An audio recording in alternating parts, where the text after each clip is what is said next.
Hello students, GOC 1 का आज हमारा ये सेकंड लास्ट लेक्चर है और आज हमें हाइपर कॉन्जुगेशन पढ़ना है जो कि एक इजी और इंपॉर्टेंट टॉपिक है। यहां से आपके एग्जाम में एक क्वेश्चन आता है, इसलिए आपको बड़े ध्यान से सुनना है, अच्छे से समझना है, फिर नोट्स बनाने हैं और अच्छे से रिवाइज करना है। अगर आपने इस प्रोसेस को सही से फॉलो किया तो हाइपर कॉन्जुगेशन का कोई भी क्वेश्चन आप इजीली सॉल्व कर लेंगे।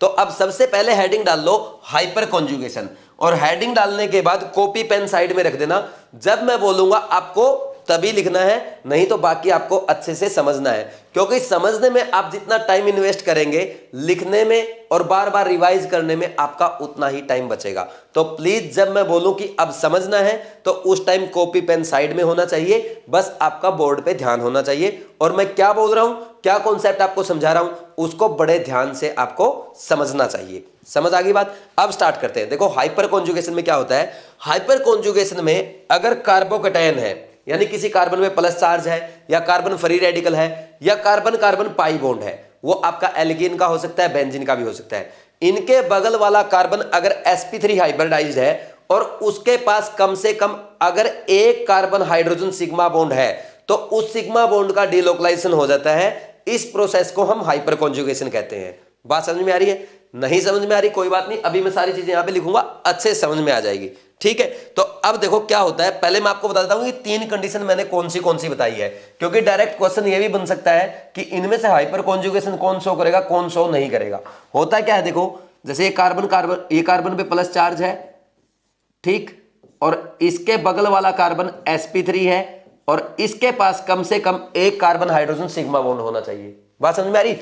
और क्या कंडीशन हो सकती है, मान लीजिए कार्बन फ्री रेडिकल है, उसके बगल वाले कार्बन के पास भी कम से कम एक कार्बन हाइड्रोजन सिग्मा बॉन्ड होना चाहिए और ये कार्बन आपका sp3 हाइब्रिडाइज होना चाहिए। और अगर एल्कीन की बात की जाए तो एल्कीन के केस में भी सेम है कि एल्कीन के बगल में, इस पाई बॉन्ड के बगल में अगर यहां पे एक कार्बन हाइड्रोजन सिग्मा बॉन्ड है, किसके पास? sp3 कार्बन के पास, तो ये हाइपर कॉन्जुगेशन शो करेगा। तो ये इन कंडीशंस में हाइपर कॉन्जुगेशन शो करेंगे। और यहाँ पे पाई बॉन्ड की जगह आपका ये बेंजीन भी आ सकता है। बेंजीन में पाई बॉन्ड तो होता है, वो तो समझते हो आप, जैसे टोलिन में हो गया, टोलिन में है ना, ये देखो टोलिन अगर मैं बना दूं, ये ना ये वाला रहा, देखो तो इसके पास कम से कम एक हाइड्रोजन है, ये हो सकता है, ये हो सकता है, तो ये आपका क्या है, हाइपर कॉन्जुगेशन शो करेगा। लेकिन मैं आगे लिखवाऊंगा, अभी नोट डाउन करने की जरूरत नहीं है, अभी तो आप ये तीन कंडीशन समझो। अब नोट करो, देखो इंपॉर्टेंट चीज देखो। पहली बात, यहां पे ये कार्बन प्लस चार्ज है, इसके बगल वाला कार्बन क्या होना चाहिए? sp3 कार्बन होना चाहिए। क्या होना चाहिए? sp3 कार्बन होना चाहिए, ये sp3 कार्बन होना चाहिए। और इस कार्बन को हम बोलते हैं अल्फा कार्बन और इसके लगे हुए हाइड्रोजन को हम बोलते हैं अल्फा हाइड्रोजन। ठीक, ये अल्फा हाइड्रोजन, ये अल्फा हाइड्रोजन, ये अल्फा कार्बन, अल्फा कार्बन। बात समझ में आ रही है? अब देखो, तो अगर carbon positive charge, carbon free radical या कार्बन कार्बन पाई बॉन्ड के बगल में अगर एक अल्फा H है, sp3 कार्बन से जुड़ा हुआ एक अल्फा H है, तो वो हाइपर कॉन्जुगेशन शो करेंगे। कंडीशन समझ में आ गई? अब मैं इसकी डेफिनेशन लिख देता हूं। डेफिनेशन चाहो तो आप साथ साथ लिख सकते हो। हाइपर कॉन्जुगेशन होता कैसे है, डेफिनेशन लिखने के बाद समझाऊंगा। अब बेसिक साथ साथ लिख लो। इसमें लिखो when at least one carbon hydrogen sigma bond is present at alternate position of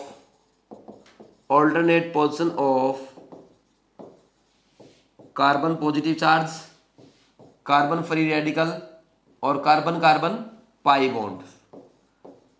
ठीक, then delocalization of sigma bond takes place and effect observed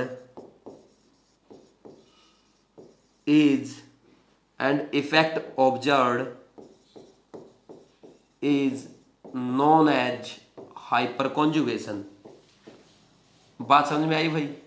ठीक, डिलोकलाइजेशन कैसे होता है वो मैं समझा देता हूं। यहां पे तो कंडीशन लिखी हुई है, फिर इसने बोला कि अगर सिग्मा बॉन्ड का डिलोकलाइजेशन हो जाए तो इस प्रोसेस को हम क्या कहते हैं? हाइपर कॉन्जुगेशन कहते हैं। अब मैं आपको डिलोकलाइजेशन समझा देता हूं। देखो अब इधर देखो, जैसे होता क्या है, पहला केस ले लिया हमने, कैटायन वाला ले लिया, इसके पास ये एक अल्फा H है। अब देखो यहां पे क्या होगा, अब ये कार्बोकेटायन है, sp2 हाइब्रिडाइज है, इलेक्ट्रॉन डेफिशिएंट है, क्या करेगा, ये इससे मदद मांगेगा क्योंकि इसके पास इलेक्ट्रॉन नहीं है। ये बोलेगा भाई इलेक्ट्रॉन दे, तो ये बोलेगा भाई बिल्कुल जरूर मदद करेंगे। तो कैसे करेगा मदद, अब मदद करने के लिए इसको किसी को धोखा देना पड़ेगा, तो ये क्या करेगा, इसको धोखा देगा, बोलेगा छोटू चल बाहर निकल, भाई ने मदद मांगी है, और भाई को यहाँ पे अपना कंप्लीट सिग्मा बॉन्ड को क्या कर देगा, डिलोकलाइज्ड कर देगा। तो इससे क्या होगा, यहाँ पे ये कुछ ऐसा स्ट्रक्चर बनेगा। तो अब आप देख रहे हो ये कैसा हो रहा है, ऐसा लग रहा है कि ये रेजोनेंस हो रहा है। क्यों भाई, क्या था, सिग्मा बॉन्ड था, किस में कन्वर्ट हो गया, पाई बॉन्ड में कन्वर्ट हो गया। उसमें भी तो ऐसे ही होता है, रेजोनेंस में भी तो डिलोकलाइजेशन होता है। तो यहाँ पे सिग्मा बॉन्ड का डिलोकलाइजेशन हो गया, और सिग्मा बॉन्ड का डिलोकलाइजेशन होता है, सिग्मा बॉन्ड किस में कन्वर्ट हो गया, पाई बॉन्ड में कन्वर्ट हो गया। इसलिए हम इसको सिग्मा पाई कॉन्जुगेशन भी कहते हैं। हाइपर कॉन्जुगेशन को ही आप सिग्मा पाई कॉन्जुगेशन भी कहते हैं। बात समझ में आ रही है। नेक्स्ट देखो, और भी चीजें समझाऊंगा, ये तो एक बात हुई अभी अपनी, और भी आगे अच्छी अच्छी चीजें समझनी है। ठीक, ये लिखा हमने इतना, इसके बाद हम नेक्स्ट आगे बढ़ते हैं। अब देखो क्या होगा, अब सेकंड और थर्ड कंडीशन देखते हैं। सेकंड और थर्ड कंडीशन अपने को कैसे करनी है, इसमें देखो, अगर मान लीजिए कार्बन फ्री रेडिकल मुझे दे रखा है, यहाँ पे कार्बन फ्री रेडिकल है, यहाँ पे बगल वाला कार्बन, और ये इसके पास एक अल्फा एच। ठीक, थोड़ा सा नीचे लिख लेते हैं इसको। ठीक, इसको पूरा थोड़ा सा नीचे लिख देता हूँ ताकि साफ साफ आपको दिख जाए। तो इसमें देखो क्या होगा, यहाँ पे ये ऐसा है। ठीक, यहाँ पे फ्री रेडिकल है। अब फ्री रेडिकल भी आपका इलेक्ट्रॉन डेफिशिएंट होता है, तो फ्री रेडिकल क्या करेगा, इससे मदद मांगेगा भाई से, भाई से बोलेगा मदद कर भाई, तो भाई क्या बोलेगा, अभी करता हूं। तो भाई के पास एक ही सहारा है, अगर छोटू है तो छोटू की छुट्टी कर देगा, और किसके साथ जोड़ा बना लेगा, ये छोटू गया अपना इलेक्ट्रॉन लेके, और ये इसके साथ जोड़ा बना लेगा। ठीक, इसका इलेक्ट्रॉन और इसका इलेक्ट्रॉन क्या कर देंगे, पेयरिंग कर लेंगे। समझ आ रही बात। तो ये दोनों ऐसा जोड़ा बना लेते हैं, इसमें कोई डाउट नहीं होना चाहिए। कोई डाउट है क्या, देखो जब भी मार पड़ेगी बेचारे छोटू पे पड़ेगी। ये देखो हाइड्रोजन फ्री रेडिकल के रूप में निकल गया। बात समझ में आई। अब ऐसे ही अगर हम बात करें, जैसे नेक्स्ट आगे क्या होता है, अब नेक्स्ट हमारा आगे पाई बॉन्ड कंजुगेशन आएगा। तो इसमें देखो क्या होता है, यहाँ पे ये हाइड्रोजन, ये सिग्मा बॉन्ड है, कार्बन हाइड्रोजन सिग्मा बॉन्ड है। अब इस कंडीशन में क्या होता है, यहाँ पे ये sp2 कार्बन है, तो sp2 कार्बन इस sp3 कार्बन के इलेक्ट्रॉन खींचता है, और जब ये इसके इलेक्ट्रॉन खींचता है, इसकी मदद करने के लिए छोटू की छुट्टी कर देता है। छोटू बेचारा चला जाता है, और इसका सिग्मा बॉन्ड यहाँ आ जाता है। जैसे ही सिग्मा बॉन्ड यहाँ आएगा, इसके 5 बॉन्ड तो बनेंगे नहीं, तो ये यहाँ शिफ्ट हो जाएगा। तो इसमें ऐसा रेजोनेंस टाइप आपको दिखाई देता है, जिसको हम हाइपर कॉन्जुगेशन कहते हैं। अब देखो यही तो बना, इसमें ऐसा होता है। कोई डाउट है क्या, समझ आ रही बात। ये होता है, देखो समझ आ रहा है। अब देखो एक बात देखो, यहां पे जब भी छुट्टी हुई बेचारे हाइड्रोजन की हुई, और हाइड्रोजन इतना सीधा और भोला सा है, अगर उसको आप H+ के रूप में निकाल रहे हो तो H+ के रूप में चला जाता है। यानी अपना इलेक्ट्रॉन अगर आप उससे उसका भी खुद का भी इलेक्ट्रॉन रखना चाहते हो, वो बेचारा खुद का भी इलेक्ट्रॉन छोड़ के चला जाता है कि भाई तेरा भी इलेक्ट्रॉन छोड़ के चला जा, जा निकल यहाँ से, अपना इलेक्ट्रॉन भी यहीं छोड़ के चला जा, तो छोड़ के चला जाता है। और अगर बात की जाए भाई चल तो एक काम कर, अपना इलेक्ट्रॉन ले जा, अपना इलेक्ट्रॉन भी ले जाता है, फ्री रेडिकल के रूप में भी चला जाता है। जैसा आप बोलोगे तो बेचारा वैसा ही चला जाएगा। समझ आ रही बात। लेकिन अब इंपॉर्टेंट चीज यहां पे ये देखो, इन सारे स्ट्रक्चर्स में आपने देखा hydrogen plus hydrogen free radical, या ये हाइड्रोजन प्लस कैसे एग्जिस्ट कर रहा है, विदाउट बॉन्ड। ये इसकी विसिनिटी में रहेगा, मतलब इसके सराउंडिंग में ही रहेगा। ऐसा नहीं कि बिल्कुल बाहर चला गया, उसके आसपास ही रहता है। वापिस ये बॉन्ड इधर आ जाएगा, ये इधर आ जाएगा, वापिस जुड़ भी जाता है, लेकिन ये रहता ऐसे है आसपास। ठीक, समझ आ रही बात। तो इसके आसपास रहता है, तो और कहता कैसे है, विदाउट बॉन्ड। इसलिए हम इसको हाइपर कॉन्जुगेशन को नो बॉन्ड रेजोनेंस भी बोलते हैं, क्योंकि क्या करता है H+ या H फ्री रेडिकल क्या करता है, उसके कैसे रहता है, अपने मॉलिक्यूल की विसिनिटी में विदाउट बॉन्ड रहता है, इसलिए इसको नो बॉन्ड रेजोनेंस भी हम कहते हैं। तो ये बात आप लिख सकते हो, लिखो H+ और H हाइड्रोजन लिख सकते हो, हाइड्रोजन फ्री रेडिकल लिखना जरूरी नहीं, क्योंकि हाइड्रोजन में एक इलेक्ट्रॉन होता है, सीधा हाइड्रोजन भी लिखते हैं, है ना। चाहे ऐसा दिखा दो, ऐसा दिखा दो। ठीक, exist without bond in vicinity of molecule, hence it is also known as no bond resonance। No bond resonance. बात समझ में आएगी नहीं आई? कोई डाउट है क्या इसमें? हो गया। ये इसके पास कैसे रहता है? बिना बॉन्ड के रहता है, इसलिए नो बॉन्ड रेजोनेंस भी कहते हैं। अब नेक्स्ट पॉइंट एक और लिख सकते हो, मैंने आपको बताया सिग्मा बॉन्ड किस में कन्वर्ट हो रहा है, यहां पे सिग्मा बॉन्ड किस में कन्वर्ट हो गया? पाई बॉन्ड में कन्वर्ट हो गया, इसलिए हम इसको सिग्मा पाई रेजोनेंस या सिग्मा पाई कंजुगेशन भी कहते हैं। सिग्मा पाई कंजुगेशन बोल दो और सिग्मा पाई रेजोनेंस भी बोल सकते हो। ठीक है भाई, ये भी आप बोल सकते हो। और इसके बाद this is also known as Nathan Baker effect, ये भी आपको याद रखना है। क्या बोलते हैं इसको? नाथन बेकर इफेक्ट भी बोलते हैं। समझ आ रही कि नहीं आ रही बात? तो ये बेसिक हुआ। ठीक, एक बार आप एक काम करो, इसको लिख लो और इसमें एक चीज और समझ लो। जैसे आप एक बात बताओ, यहां पे हमने देखा इसके पास एक अल्फा एच था। ठीक, अल्फा एच किसे कह रहे हैं समझ में आ गया? Carbon plus charge, carbon free radical या पाई बॉन्ड के बगल में sp3 कार्बन पे लगे हुए हाइड्रोजन को क्या कहते हैं? अल्फा एच कहते हैं। ठीक, अगर एक अल्फा एच है तो इसने एक ही हाइब्रिड स्ट्रक्चर, इसने एक ही हाइपर कॉन्जुगेटेड स्ट्रक्चर बनाया। अगर दो होंगे तो ये दो बनाएगा, तीन होंगे तो ये तीन बनाएगा। तो वैसे ही जैसे रेजोनेटिंग स्ट्रक्चर बनते हैं वैसे ही हाइपर कॉन्जुगेटेड स्ट्रक्चर बनते हैं। और जितने ज्यादा हाइपर कॉन्जुगेटेड स्ट्रक्चर होंगे, जैसे रेजोनेंस में होता है, जितने ज्यादा रेजोनेटिंग स्ट्रक्चर होंगे उतना ही आपका मॉलिक्यूल स्टेबल होगा। Like resonance, as number of hyper conjugated structure increase, क्या बोलेंगे? Stability of molecule increase. चाहे फिर वो आपका कार्बन प्लस चार्ज है, चाहे कार्बन फ्री रेडिकल है, चाहे कार्बन कार्बन, या चाहे आपका एल्कीन है। बात समझ में आ रही है? इसमें कोई डाउट? तो सीधा सा ध्यान रखना है, जैसे जैसे number of hyper conjugated structure बढ़ेंगे आपके मॉलिक्यूल की स्टेबिलिटी बढ़ेगी। ये अब हम लिख लेंगे, आप एक बार इसको नोट डाउन करो फिर आगे बढ़ते हैं।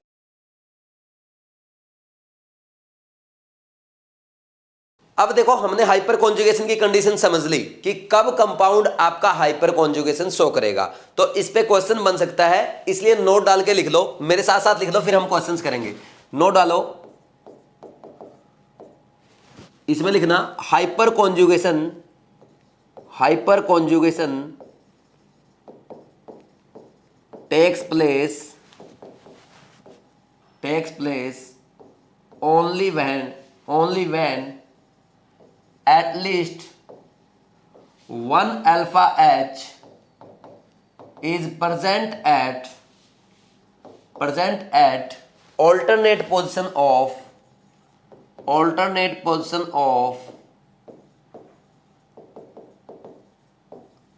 कार्बन पॉजिटिव चार्ज और कार्बन फ्री रेडिकल और पाई बॉन्ड, ये लिख सकते हैं। हाँ, एक चीज और लिख दो, साथ ही लिखवा देता हूं जो आप मिस्टेक कर सकते हो, but not in case of anion. ठीक, ये मैंने क्यों लिखवा दिया? क्योंकि हो सकता है एग्जाम में जाने के बाद ऐसा लगे कार्बन पॉजिटिव चार्ज शो करता है तो आपका एनायन के केस में भी करेगा, ये मिस्टेक ना हो इसलिए मैंने साफ साफ लिखवा दिया, but not in case of anion. बात समझ में आई कि नहीं आई? ठीक, अब देखो एक क्वेश्चन लिखो, यहां पे लिखो, क्वेश्चंस लिखो, which of the following compound will show hyper conjugation. Hyper conjugation कौन शो करेगा, अब आपको यह बताना है। ठीक, सबसे पहला क्वेश्चन मैं लिख देता हूं, आप चाहो तो अब मेरे साथ साथ कर लो। CH3 CH प्लस और CH2 CH3, ये शो करेगा या नहीं करेगा? नेक्स्ट, यहां पे आपका ये आ जाए CH3 CH double bond CH2, ये आ गया। Third one is CH2 double bond CH2। ठीक, fourth is CH3 thrice CH3 thrice. Fifth one is CH3 thrice CH2 free radical. ठीक, फिफ्थ हो गया। सिक्स्थ और कौन सा पूछ रहा हूं मैं आपसे? जैसे मान लीजिए ये पूछ लिया जाए CH3 थ्राइस CH2। ठीक, ये बनाने पड़ेंगे आपको, समझ आ रही बात? बना के देखने पड़ेंगे। ठीक, ऐसे कर सकते हो। और कौन सा कर सकते हैं हम लोग? मान लीजिए अपने को और कौन सा दे दिया जाए, जैसे ये दे दिया CH2 double bond CH3 twice, ये दे दिया। 8 दे दिया मान लीजिए आपको, ये वाला दे दिया, CH3, 9 क्या दे दिया, 9 मान लीजिए दे दिया CH3, CH2 माइनस 10 आपको ये दे दिया CH3 फ्री रेडिकल। ठीक, इतने काफी है, कर सकते हैं इजीली। ये क्वेश्चंस आपको करने हैं, आराम से सारे क्वेश्चन आप कर सकते हो, बहुत ही आसान है। कैसे करेंगे, पहले क्वेश्चन में देखा आपने, देखो पहले क्वेश्चन में तो आपको दिख रहा कार्बन प्लस चार्ज है, 3 अल्फा एच ये रहे, 3 ये रहे, 5 अल्फा एच है, बिल्कुल इजीली शो करेगा। ये डबल बॉन्ड है, इसके बगल वाला कार्बन अल्फा कार्बन है और इसके पास 3 अल्फा एच है, तो ये भी शो करेगा।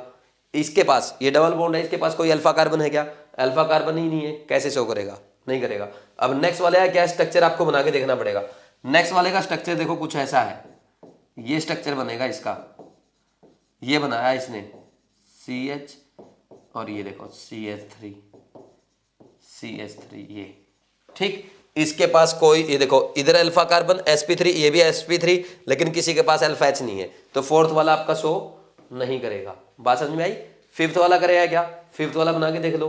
फिफ्थ वाला भी आपका उसने ऐसे ही बनाया हुआ है, ये देखो फिफ्थ वाला स्ट्रक्चर ये है, ये फिफ्थ वाला स्ट्रक्चर आपका क्या शो करेगा, नहीं करेगा।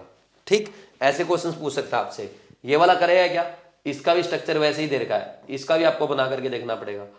ठीक, ये ऐसे है, करेगा क्या, बिल्कुल करेगा, नहीं करेगा, क्योंकि इसके बगल में कहाँ है, ये देखो ये पाई बॉन्ड, ये अल्फा कार्बन के पास अल्फा एच है ही नहीं शो करेगा। ये वाला करेगा क्या, ये करेगा, इसके पास एक अल्फा एच है, आप बना के देख लेना, ये ऐसा बनेगा CH2 double bond CH CH3 H CH3, तो इसके पास ये अल्फा एच है इसलिए शो करेगा। और ये बेंजीन, इसके पास 3 अल्फा एच है। ठीक, बेंजीन का ये पाई बॉन्ड के पास ये शो करेगा। ये वाला करेगा क्या, एनायन तो कभी करेंगे नहीं, only carbocation, carbon free radical और पाई बॉन्ड के केस में देखना। ये वाला शो करेगा क्या, इसके पास अल्फा कार्बन नहीं है, ये भी शो नहीं करेगा। एक बार एक क्वेश्चंस लिख लो, जो इतना बेसिक पढ़ा हमने उस पर भी क्वेश्चन कर लिए, ताकि उसमें भी अपने से मिस्टेक ना हो। और आगे क्वेश्चंस करेंगे, जल्दी से इसको लिख लो।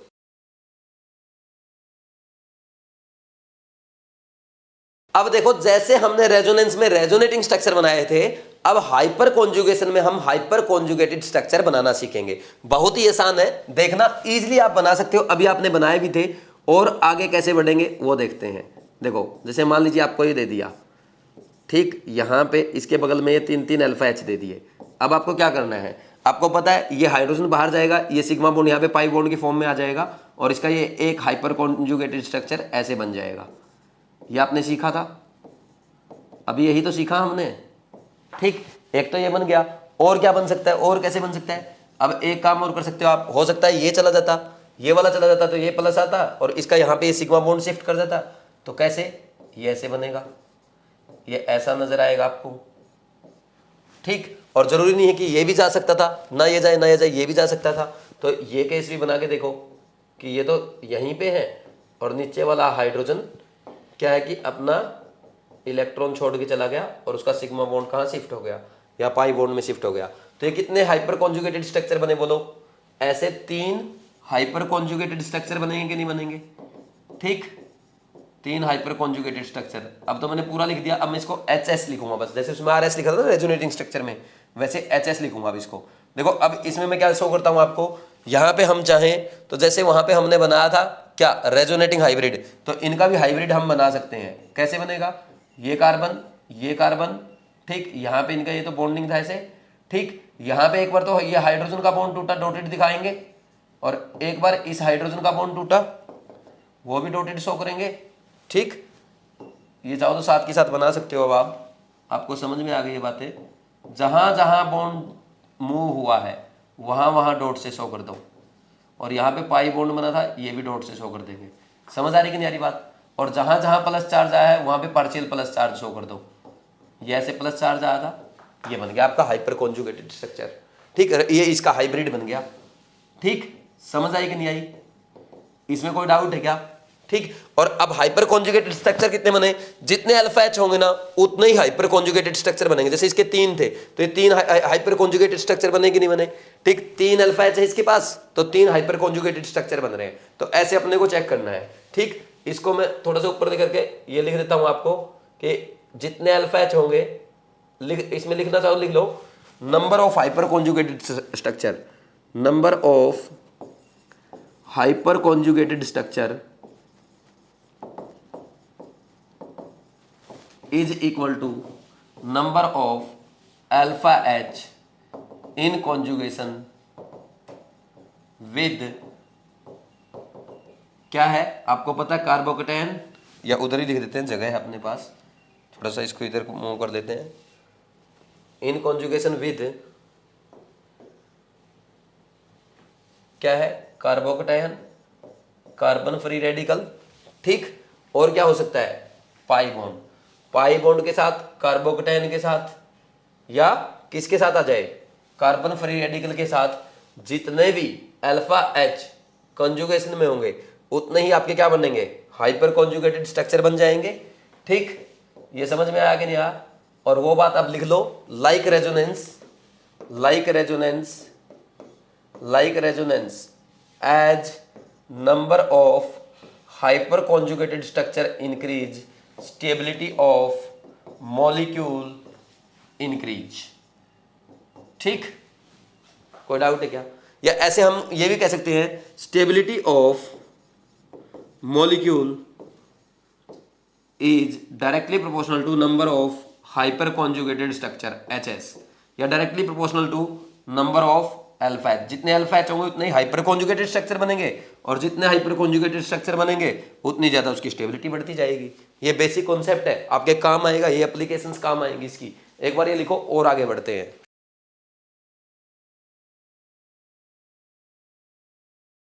अब यहां पे एक पॉइंट और अपने को नोट करना है, देखो जो हाइड्रोजन के आइसोटोप्स है ना, वो हाइपर कॉन्जुगेशन में और इंडक्टिव इफेक्ट में बड़ा रोल प्ले करते हैं। कैसे करते हैं मैं बता देता हूं आपको। देखो इधर देखो, एक और मान लीजिए यहां पे ये दिया गया आपको, ये कार्बोकेटायन है, इसके बगल में क्या है, अल्फा कार्बन है, इस अल्फा कार्बन पे ऐसे हाइड्रोजन लगे हुए हैं, है ना। या क्या लग सकते हैं, हाइड्रोजन की बजाय ड्यूटेरियम लग जाए, ये ड्यूटेरियम भी हो सकता है हाइड्रोजन की जगह यहां पे, ठीक। ये ड्यूटेरियम हो सकता है, या आपका ट्रीटियम भी हो सकता है, ठीक। ये ऐसे बनते हैं। तो अब देखो यहां पे ध्यान से देखना क्या होता है। यहां पे अगर बात की जाए, CH बॉन्ड जो होता है ना, CH बॉन्ड, ये आपका क्या होता है, वीक होता है, ठीक। और वीक होगा तो इजीली ब्रेक होगा, ब्रेक इजीली, और इजीली टूटेगा तो क्या होगा, ज्यादा हाइपर कॉन्जुगेशन होगा, ठीक। तो इसमें ज्यादा हाइपर कॉन्जुगेशन होता है CH3 में। बात समझ में आ रही कि नहीं आ रही? आगे काम आएगा ये, समझ आ रहा है, नेक्स्ट क्वेश्चंस में काम आएगा ये। और यहां पे क्या है, CT बॉन्ड है, तो CT बॉन्ड क्या है, थोड़ा सा स्ट्रॉन्ग बॉन्ड रहता है, और ये स्ट्रॉन्ग बॉन्ड है तो स्ट्रॉन्ग बॉन्ड को तोड़ना मुश्किल होगा।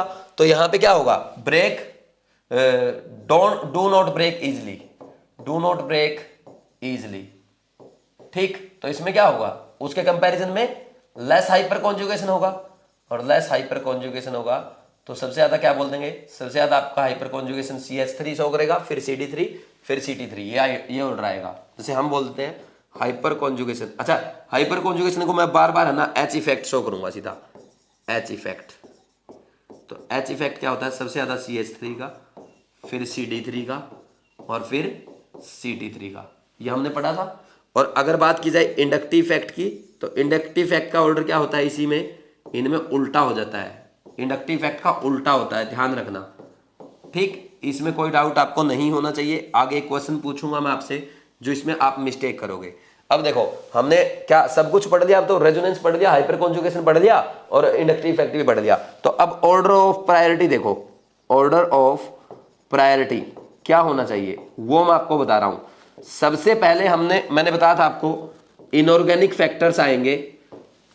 इनऑर्गेनिक फैक्टर आपके आगे आते हैं किससे, ऑर्गेनिक फैक्टर से, ठीक।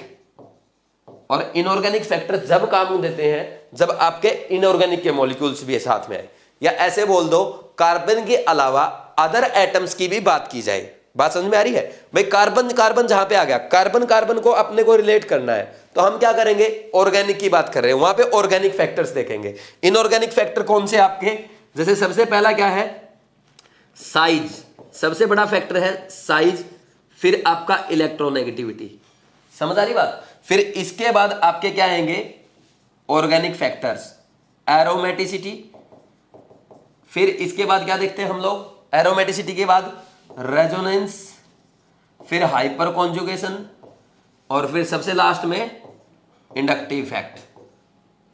समझ आ रहा है कि नहीं आ रहा? ये ऑर्डर रहेगा। अब मैंने लास्ट लेक्चर में भी, अगर आपको याद हो, एक क्वेश्चन करवाया था जिसमें बहुत सारे स्टूडेंट क्या करते हैं, मिस्टेक करते हैं। वो बोलते हैं कि सर कार्बन sp पे अगर एनायन बनेगा, कार्बन sp पे अगर एनायन बनेगा तो वो ज्यादा स्टेबल होगा। कार्बन sp पे अगर एनायन बनेगा वो ज्यादा स्टेबल होगा साइक्लोपेंटाडाइइन से। ये याद आ रहा है आपको? मैं आगे बता दूंगा, वैसे मैंने बता दिया था कल, अब बताने की क्या जरूरत है। ये यहाँ पे एनायन बना और एक ये बना था, तो कल मैंने आपको करवाया था ये। इसमें मैंने आपको क्या बताया था, एक और क्वेश्चन था, चलो पूरा ही लिख देता हूं दोबारा से। यहाँ पे ऐसे करवाया था आपको, देखो यहाँ पे हम इसको ऐसे लिखते हैं। यहाँ पे एक तो ये था आपका स्टेबिलिटी का ऑर्डर, आपको करवाया था कल मैंने, पी के वैल्यू से ही बताया था, CH ट्रिपल बॉन्ड C, और यहाँ पे रेजोनेंस। ठीक, हम क्या करते हैं, यहाँ पे बच्चे क्या सोचते हैं, कार्बन sp2 होगा, यहाँ पे ये कार्बन sp है तो ज्यादा स्टेबल ये होना चाहिए, लेकिन ज्यादा स्टेबल ये होता है क्योंकि वो इलेक्ट्रोनेगेटिविटी वाला फैक्टर है ना, एरोमेटिसिटी से ज्यादा इफेक्टिव नहीं होता। लेकिन अगर यहाँ पे अगर ऑक्सीजन या फ्लोरीन वगैरह आ जाए, ऑक्सीजन अनायन आ जाए, फ्लोरीन अनायन आ जाए, इस केस में ज्यादा स्टेबल हो जाएगा। समझ आ रही बात? लेकिन इस केस में नहीं होगा, ये ध्यान रखना आपको। समझ आया कि नहीं आया अच्छे से? इस केस में नहीं होगा, ठीक, क्योंकि कार्बन sp है, यहाँ पे sp2 है, इसमें नहीं होगा। लेकिन यहाँ पे अगर हम बात करेंगे, इसके कार्बन की इलेक्ट्रोनेगेटिविटी और यहाँ पे रेजोनेंस से ज्यादा इफेक्टिव होगा। बात समझ में आ रही बात? एरोमेटिसिटी से आगे नहीं जाएगा इलेक्ट्रोनेगेटिविटी, जब कार्बन कार्बन सेम एटम की बात है, मतलब सेंट्रल एटम कार्बन ही है, तब हम एरोमेटिसिटी को ज्यादा प्रायोरिटी देंगे। अगर एटम चेंज हो जाए, कार्बन की जगह यहाँ पे ऑक्सीजन रहता, CH3O- रहता, मान लो CH3O-, तो वो ज्यादा स्टेबल होता है इससे, ठीक, क्योंकि वो इलेक्ट्रोनेगेटिविटी वाला फैक्टर आ जाता है वहां पे। लेकिन रेजोनेंस बहुत पीछे चला जाता है, इसलिए इलेक्ट्रोनेगेटिविटी को ही आपको आगे रखना है। आप बोलेंगे सर यहाँ पे तो आपने कार्बन कार्बन था, सेम कार्बन कार्बन का एनायन है, तो कार्बन ऑक्सीजन नहीं है, अब आपने इलेक्ट्रोनेगेटिविटी को ज्यादा प्रायोरिटी दी है। मैं बता तो रहा हूं आपको कि यहाँ पे क्या किया मैंने, ये कार्बन sp ना, कहाँ गया, कार्बन sp है, अब इलेक्ट्रोनेगेटिविटी से रेजोनेंस बहुत पीछे है, तो पीछे ही रहेगा, वो आगे नहीं आ पाएगा। ठीक, हाँ, एरोमेटिसिटी जरूर आगे चला जाता है इस केस में, कोई डाउट है क्या? ठीक, तो इसलिए एरोमेटिक है, ज्यादा स्टेबल होता है। कल भी मैंने आपको करवाया था, मैंने एक बार फिर रिमाइंड करवा दिया, क्योंकि बच्चे इस क्वेश्चन को बार बार भूलते हैं। एक बार और नोट कर लो, ध्यान रखना है। वैसे एनायन का अपना यहाँ कोई काम नहीं है, ये एक्स्ट्रा मैंने आपको यहाँ करवा दिया। एक्स्ट्रा तो क्यों लिखूं, काम की चीज है। ठीक, लिख लो।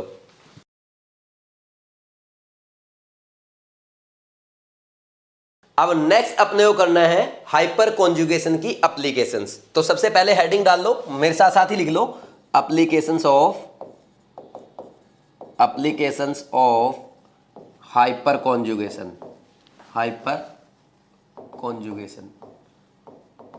ठीक है भाई, सबसे पहली एप्लीकेशन अब लिख लो, स्टेबिलिटी ऑफ कार्बोकैटायन या carbon free radical. Stability of carbocation और कार्बन फ्री रेडिकल। आपको पता, देखो जितना ज्यादा हाइपर कॉन्जुगेशन होगा, कार्बोकैटायन या कार्बन फ्री रेडिकल की स्टेबिलिटी उतनी ज्यादा बढ़ती जाएगी। और हाइपर कॉन्जुगेशन किस पे डिपेंड करता है, नंबर ऑफ अल्फा एच पे। जितने ज्यादा अल्फा एच होंगे उतना ही उसका हाइपर कॉन्जुगेटेड स्ट्रक्चर बनते जाएंगे, उतना ही ज्यादा हाइपर कॉन्जुगेशन होगा, यानी उतनी ही ज्यादा कार्बोकैटायन या कार्बन फ्री रेडिकल की स्टेबिलिटी होगी। तो हम डायरेक्ट क्या लिख देंगे, यहां पे हम ये लिख सकते हैं, स्टेबिलिटी ऑफ कार्बोकैटायन और carbon free radical is directly proportional to number of alpha H. बस ये काउंट करो, जिसके ज्यादा है उसकी स्टेबिलिटी ज्यादा है। ठीक हो गया। अब इधर देखो कैसे करेंगे, यहां पे एक क्वेश्चन करवाता हूं मैं आपको। जैसे फर्स्ट क्वेश्चन में करवाता हूं, आप साथ की साथ कर सकते हो चाहो तो। जैसे मान लीजिए आपको ये क्वेश्चन दे दिया एक तो, ठीक, 1 2 3rd दिया गया आपको ऐसा, and 4th is, and 5th one is. अच्छा, थोड़ा इधर कर सकते हैं हम लोग, क्योंकि अभी अपने पास स्पेस है, उसका यूज किया जाए। ये आपका 5th हो गया। ठीक, इतने काफी है। ये फर्स्ट क्वेश्चन है, आप लिख लो और क्वेश्चन सॉल्व करने की ट्राई करो। नेक्स्ट क्वेश्चन मैं तब तक लिखता हूं। नेक्स्ट क्वेश्चन आपका ऐसा हो सकता है, यहाँ पे फ्री रेडिकल वाला करवा दिया, फर्स्ट सेकेंड, यहाँ पे ये फ्री रेडिकल, ठीक, फ्री रेडिकल जहाँ पे बना है वहाँ पे ये बना दो, थर्ड, यहाँ पे मैंने क्या लिख दिया, ये बना दिया, ठीक है। एंड फोर्थ क्या होगा, फोर्थ बना देते हैं ऐसा कुछ, ठीक। एंड फिफ्थ वन इज ये वाला, फिफ्थ वन इज, थोड़ा सा जगह बनाओ, ठीक, ये फिफ्थ हो गया। और इसको थोड़ा सा नीचे ही रखो ताकि उसको एक्सप्लेन करते टाइम अपने को कोई दिक्कत ना आए, ठीक। सिक्स्थ एक और लिख दूं, एक और लिख देते हैं, चलो। यहाँ पे एक और जब हम लिखेंगे, ये वाला बन गया, ये बनता है मान लीजिए, ठीक है। अब ये 2 क्वेश्चन है, इजीली आप सॉल्व कर सकते हैं, जल्दी से करो, या मेरे साथ साथ तो आपको करना ही कुछ नहीं, सीधा अल्फा एच काउंट करने हैं। अगर अल्फा एच सेम हो जाए तो हाइपर कॉन्जुगेशन के बाद प्रायोरिटी किसकी आती है, इंडक्टिव फैक्ट की, उसके अकॉर्डिंग कर देंगे। जैसे फर्स्ट क्वेश्चन हम कर रहे हैं, अब इसमें देखो ये यहाँ पे मिथाइल ग्रुप लगा है 3 अल्फा एच, इसके इधर भी मिथाइल, इधर भी मिथाइल, 3 CH3 में 3 अल्फा एच होंगे तो 6 अल्फा एच हो गया। इसमें देखो 3 और 2 5 अल्फा एच, इसमें देखो 2 और 2 4 अल्फा एच, और इसमें कितने हैं 3 मिथाइल ग्रुप लगे हैं 9 अल्फा एच। तो सबसे ज्यादा स्टेबल जिसके सबसे ज्यादा अल्फा एच होंगे, फिफ्थ वाला, फिर सेकंड वाला, फिर थर्ड वाला, फिर फोर्थ वाला, और सबसे कम स्टेबल होगा आपका फर्स्ट वाला, ठीक। तो अब नेक्स्ट वाले में देखो, ये क्या कार्बन फ्री रेडिकल है, सेम ही स्टेबिलिटी चेक करनी है। यहाँ पे इसके 2 और 2 4 अल्फा एच होंगे, इसके देखो 2 4 और 3 7 अल्फा एच होंगे, इसमें देखो 2 4 2 6 अल्फा एच होंगे। यहाँ पे देखो इसमें 1, यहाँ पे ना मिथाइल ग्रुप लगा है, कुछ बच्चे सोचते हैं ये ज्यादा स्टेबल है, यहाँ पे 1 और 1 2 ही अल्फा एच है, और अल्फा एच नहीं है भाई, 2 अल्फा एच होंगे। इसमें देखो इसमें भी कितने हैं 2 अल्फा एच होंगे, ठीक। नेक्स्ट वाले में इसमें देखना ये 2 और 2 4 अल्फा एच, बात समझ में आएगी नहीं आएगी, ठीक। सबसे ज्यादा स्टेबल कौन होगा, जिसमें सबसे ज्यादा अल्फा एच है, कौन सा, सेकंड वाला, फिर थर्ड वाला, फिर किसमें है, इसमें 2 अल्फा एच 2 अल्फा एच, इन दोनों में 4 अल्फा एच, तो इन दोनों की स्टेबिलिटी ज्यादा होगी इनसे, तो इन दोनों में सबसे ज्यादा स्टेबिलिटी किसकी होगी 1 और 6 में, दोनों में number of alpha H same है, तो यहाँ पे 2 प्लस आई ग्रुप अलग से लगे हैं, ये एक्स्ट्रा लगे हुए हैं, क्योंकि हम हाइपर कॉन्जुगेशन से डिसाइड नहीं कर पाए, तो हम देखेंगे इंडक्टिव फैक्ट, तो इंडक्टिव फैक्ट में आप 2 प्लस आई ग्रुप लगे हैं, तो किसके आ जाएगी, सिक्स्थ वाला, फिर फर्स्ट वाला। अब इनमें दोनों में 2 अल्फा एच है, तो यहाँ पे आपने क्या देखा, 2 प्लस आई ग्रुप लगे हैं, ये भी प्लस आई, ये भी प्लस आई, और यहां से ये भी प्लस आई, ये भी प्लस आई, तो उसमें इथाइल ग्रुप लगे हैं, इसमें मिथाइल, इथाइल ग्रुप का ज्यादा होता है प्लस आई, तो फिफ्थ की स्टेबिलिटी ज्यादा होगी और फोर्थ की थोड़ी सी कम होगी। समझ आई बात। जब आप हाइपर कॉन्जुगेशन से डिसाइड नहीं कर पा रहे हो तो आप किससे डिसाइड कर रहे हो, आप किससे डिसाइड कर रहे हो वहां पे, इंडक्टिव फैक्ट से, ठीक। ये नोट डाउन करो, 2-3 क्वेश्चन और अच्छे से करवाता हूं, इसको लिखो एक बार।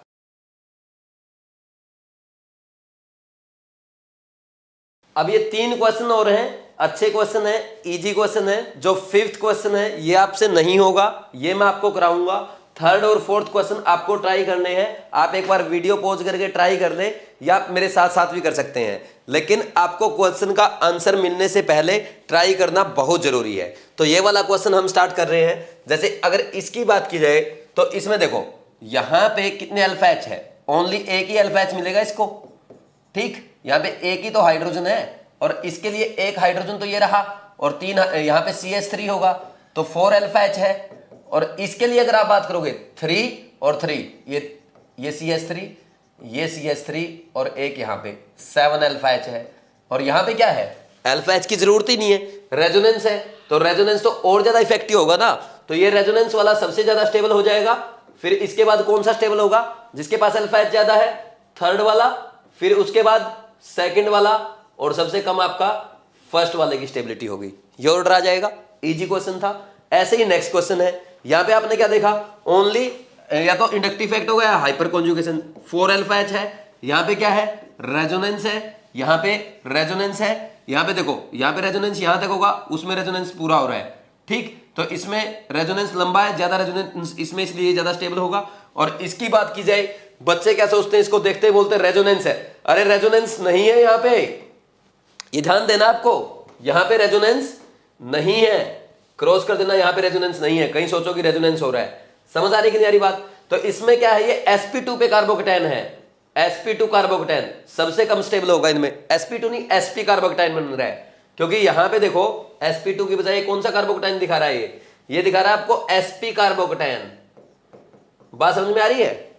कोई डाउट है क्या इसमें? इसमें है क्या, 2 सिग्मा बॉन्ड ही तो है, तो sp कार्बोकेटाइन है, ये तो सबसे कम स्टेबल होगा। ये तो सारे sp2 कार्बोकेटाइन, वो sp, तो सबसे कम स्टेबिलिटी तो इसकी होगी ना, ज्यादा इलेक्ट्रोनेगेटिविटी है।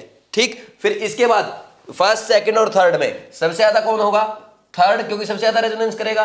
फिर सेकंड और फर्स्ट वाला तो ओनली हाइपर कॉन्जुगेशन शो करेगा। समझ आया कि नहीं आया? इजी क्वेश्चन था। अब नेक्स्ट क्वेश्चन में बढ़ते हैं। इसमें आपको ट्राई नहीं करना है, जैसा मैं समझा रहा हूं वैसा ही समझना है, क्योंकि इससे बहुत सारे क्वेश्चन बनते हैं। जितने भी पॉसिबल क्वेश्चंस बन सकते हैं जहां पे आप मिस्टेक कर सकते हैं, वो सारे क्वेश्चन, चाहे आपका हाइपर कॉन्जुगेशन हो, चाहे आपका डांसिंग रेजोनेंस हो, चाहे नॉर्मल रेजोनेंस हो, चाहे एरोमेटिसिटी हो, सारे कॉन्सेप्ट मैंने एक ही क्वेश्चन में ले लिए। और ये क्वेश्चन करने के बाद आपका कभी भी मिस्टेक नहीं होगा। तो पहले इसको अच्छे से समझ लो, क्योंकि आप इस क्वेश्चन में मिस्टेक कर सकते हो, क्योंकि इसमें एक्सपेरिमेंटल डेटा ज्यादा यूज होता है। इधर देखो, अगर देखा जाए फर्स्ट क्वेश्चन में क्या है भाई, रेजोनेंस स्टेबलाइज है ये कार्बोकेटाइन, इसमें क्या है, रेजोनेंस नहीं है, इसमें ओनली 9 अल्फा एच है।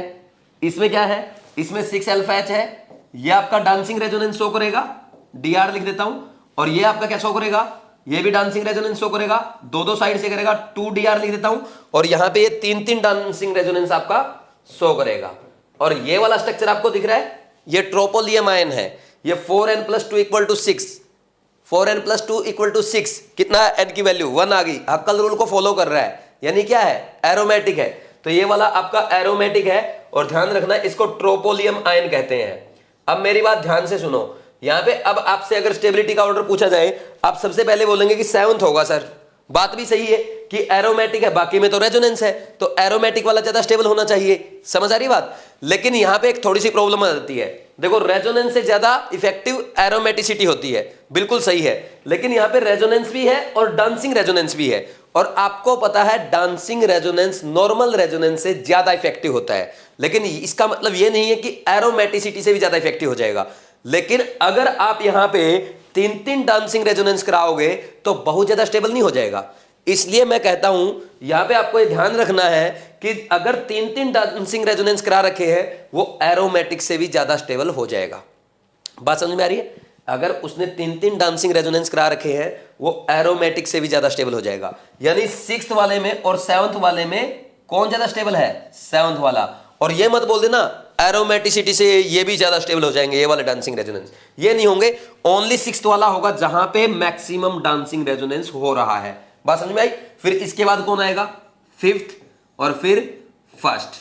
अब कौन आएगा? अब आप लिखेंगे कि सर ये वाला आएगा, फर्स्ट वाला, सॉरी 5th के बाद 4th आएगा ना, 5th के बाद 4th लिखो यहां पे, 5th के बाद 4th, और 4th के बाद क्या आएगा भाई? डांसिंग रेजोनेंस तो ज्यादा स्टेबल है ही नॉर्मल रेजोनेंस से। अब आप बोलेंगे सर हाइपर कॉन्जुगेशन से ज्यादा इफेक्टिव रेजोनेंस होता है, तो इसका क्या आना चाहिए? 1 आना चाहिए, लेकिन ये सही नहीं है, ये मिस्टेक होगी आपकी यहां पे, और ये मिस्टेक आपको नहीं करनी है। 1 से भी ज्यादा इफेक्टिव यहां पे कौन होता है? 2 ज्यादा स्टेबल होता है, ये ध्यान रखना है। ठीक, 2 वाला ज्यादा स्टेबल होगा, ये ध्यान रखना है। कोई डाउट है क्या? कर लेंगे। 2 वाला 1 वाले से ज्यादा इफेक्टिव, ज्यादा स्टेबल होता है। ठीक, इसमें देखो 9 अल्फा एच है, इसमें ओनली रेजोनेंस है, तो 9 अल्फा एच के कारण ही ज्यादा स्टेबल होता है। अब आप बोले सर फिर तो 6 अल्फा एच वाला भी होना चाहिए, ऐसा नहीं होता है। ये चीजें थोड़ी सी एक्सपेरिमेंटली देखनी पड़ती है, लेकिन आपको ये ऑर्डर ऐसा ही याद करना है। इसके बाद आपका कभी भी कैटायन का क्वेश्चन मिस्टेक नहीं होगा, एग्जामिनर चाहे कितना ही टफ दे दे। समझ आ रही बात? तो एक तो मिस्टेक आप यहां पे कर सकते हो, मिस्टेक कहां कहां कर सकते हो? एक तो यहां कर सकते हो और एक यहां कर सकते हो। समझ आ रही बात? ठीक, दिख रहा है? सबसे बड़ी मिस्टेक आप इन दोनों में कर सकते हो। ये टर्सरी ब्यूटाइल क्लोराइड, ये टर्सरी ब्यूटाइल कार्बोकेटाइन है। समझ आ रही बात? ये आपका क्या है? बेंजाइल कार्बोकेटाइन है। तो बेंजाइल से ज्यादा स्टेबल टर्सरी ब्यूटाइल कार्बोकेटाइन होता है। समझ आ रही बात? ये याद रखना है। देखो एक्चुअल में एनसीईआरटी से अगर बात की जाए, एनसीईआरटी कहती है कि ये ज्यादा स्टेबल है। ठीक, एनसीईआरटी क्या कहती है, बेंजाइल कार्बोकैटायन ज्यादा स्टेबल है। लेकिन एग्जामिनर क्या बोलता है, जब क्वेश्चन देता है ना, जब हम SN1 रिएक्शन कराएंगे तो वहां पे आपको ये दे देगा बेंजाइल क्लोराइड। मैं लिख देता हूं, देखो इधर जगह है अपने पास, थोड़ा सा इसको साइड कर लेते हैं, थोड़ी सी जगह बना के लिख देते हैं। मैं बता देता हूं आपको होता क्या है, आगे काम आएगा GOC2 में। ये पॉइंट बहुत ज्यादा काम आएगा आगे GOC2 में, अभी समझ लो। देखो एग्जामिनर क्या करता है, ये आपको बना के दे देता है, ये CH2Cl और ये टर्सरी ब्यूटाइल क्लोराइड, और इसमें पूछता है कि ज्यादा रिएक्टिविटी किसकी है SN1 की तरफ। तो SN1 रिएक्शन में क्या होता है, हम क्लोराइड को हटा देते हैं, हैलाइड को हटा करके वहां पे हम कार्बोकैटायन बनाते हैं, और जिसका कार्बोकैटायन ज्यादा स्टेबल होता है उसकी रिएक्टिविटी ज्यादा होती है। तो इन दोनों में आप बोलेंगे रेजोनेंस ये ज्यादा स्टेबल है, लेकिन ऐसा नहीं होता। एग्जामिनर ये कहता है कि ये ज्यादा स्टेबल होता है, और एक्चुअल में फॉरेन ऑथर की बुक्स के अकॉर्डिंग भी आपका ये वाला ज्यादा स्टेबल होता है, इसमें 9 अल्फा H होते हैं। ठीक, स्टेबिलिटी का ऑर्डर आपको ये याद रखना है। फिर मैं आपको GOC2 में बोलूंगा, मैंने GOC1 में पढ़ा था, दोबारा रिपीट नहीं कर रहा। ठीक, हमेशा ध्यान रखना, टर्सरी ब्यूटाइल का कैटायन ज्यादा स्टेबल होगा किससे, बेंजाइल कैटायन से। ये पॉइंट नोट डाउन कर लो। और ये वाला जो क्वेश्चन है, ये मिक्स, अगर मान लीजिए टफ क्वेश्चन पूछना है, वैसे एग्जामिनर टफ क्वेश्चन नहीं पूछता। ठीक, टफ क्वेश्चन कहां पूछे थे, कोचिंग के टेस्ट में, फालतू इधर उधर बुक्स में। तो आप कहीं पे करेंगे तो इसके बाद ये क्वेश्चन सोल्व करने के बाद आपको कहीं भी डाउट नहीं आएगा। कर लोगे इसको नोट डाउन, इसको नोट डाउन करो, फिर हम आगे बढ़ते हैं।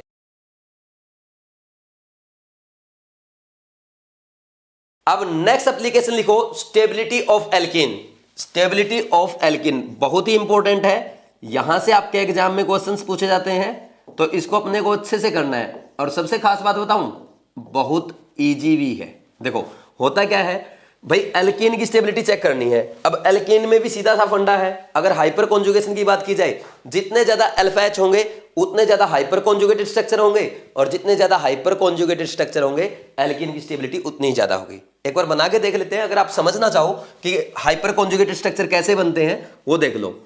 देखो मान लीजिए ये है आपकी एल्कीन, यहां पे ये एल्कीन दे दिया आपको, यहां पे इसके अल्फा कार्बन, इसके 3 अल्फा H लगे हैं। अब यहां पे क्या होगा, ये अल्फा H जाएगा, ये सिग्मा बॉन्ड यहां आ जाएगा।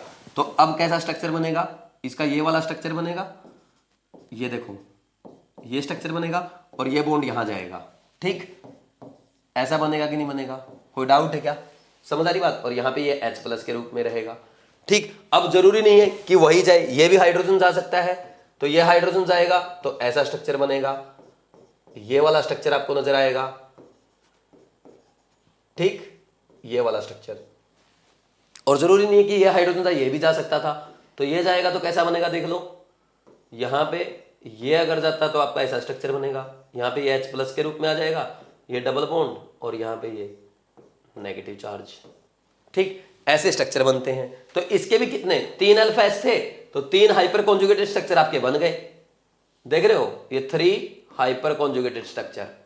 ठीक, तो अब इसमें अपने को क्या करना है, अगर आप इसका हाइब्रिड बनाना चाहते हो तो मैं हाइब्रिड भी आपको बना के दिखा देता हूं कैसे बनेगा। जहां जहां ये देखो बॉन्ड टूटा है, उस बॉन्ड को डॉटेड शो करना, अपने को क्या करेंगे, उस बॉन्ड को ऐसे ऐसे डॉटेड शो कर दो। ठीक, जहां जहां बॉन्ड मूव किया वहां वहां डॉटेड, यहां था बॉन्ड, यहां भी था शुरू में बॉन्ड। ठीक, तो यहां पे प्लस चार्ज आएगा, यहां पे प्लस चार्ज आएगा, यहां पे प्लस चार्ज आएगा। समझ आ रही बात। तो ऐसे, और नेगेटिव कहां आया, यहां आया, जहां नेगेटिव आया है उसको वहां पे del- शो कर दो, ये ऐसा, ये बन गया आपका स्ट्रक्चर। ठीक, दिख रहा है आपको क्लियर, ये उसका हाइब्रिड बना दिया मैंने। ठीक है ना, ये आपका हाइब्रिड है, लिख लो इसको।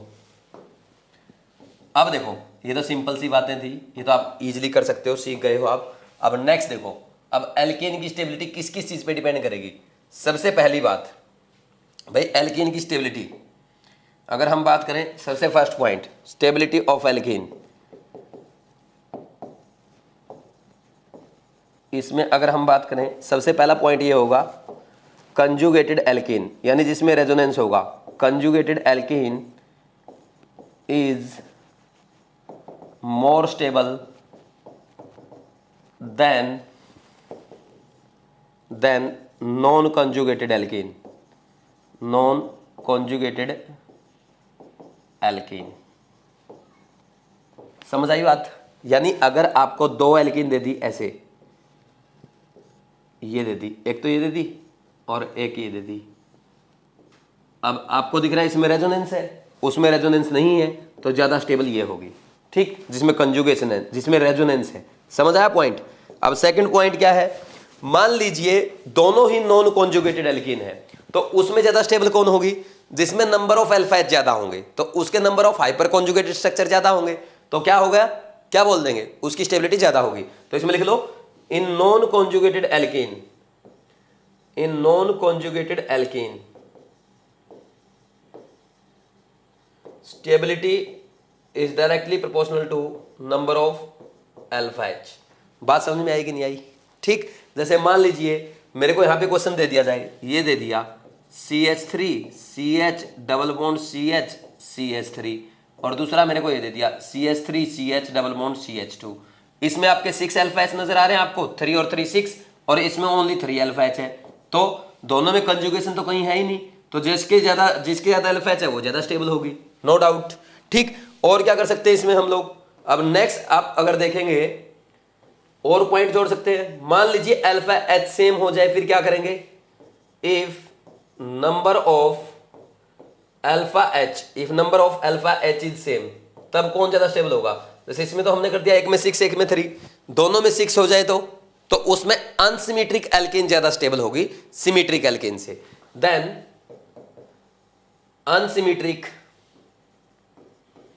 Unsymmetric alkene is more stable than symmetric alkene।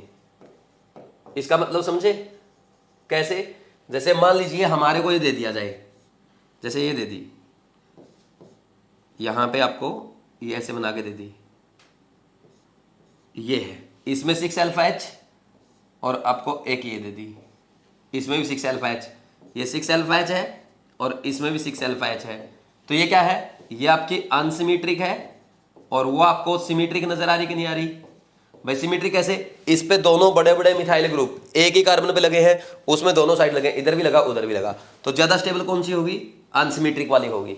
ये हो गया, ठीक। नेक्स्ट देखो, फोर्थ लास्ट पॉइंट, अगर मान लीजिए दोनों ही सिमेट्रिक हो जाए, तो सिमेट्रिक में क्या होगी? यहां पे जैसे ये हो गई, एक तो ये सिस फॉर्म एक ट्रांसफॉर्म, तो उसमें ट्रांसफॉर्म ज्यादा स्टेबल होती है। इन सिमेट्रिक एल्केन्स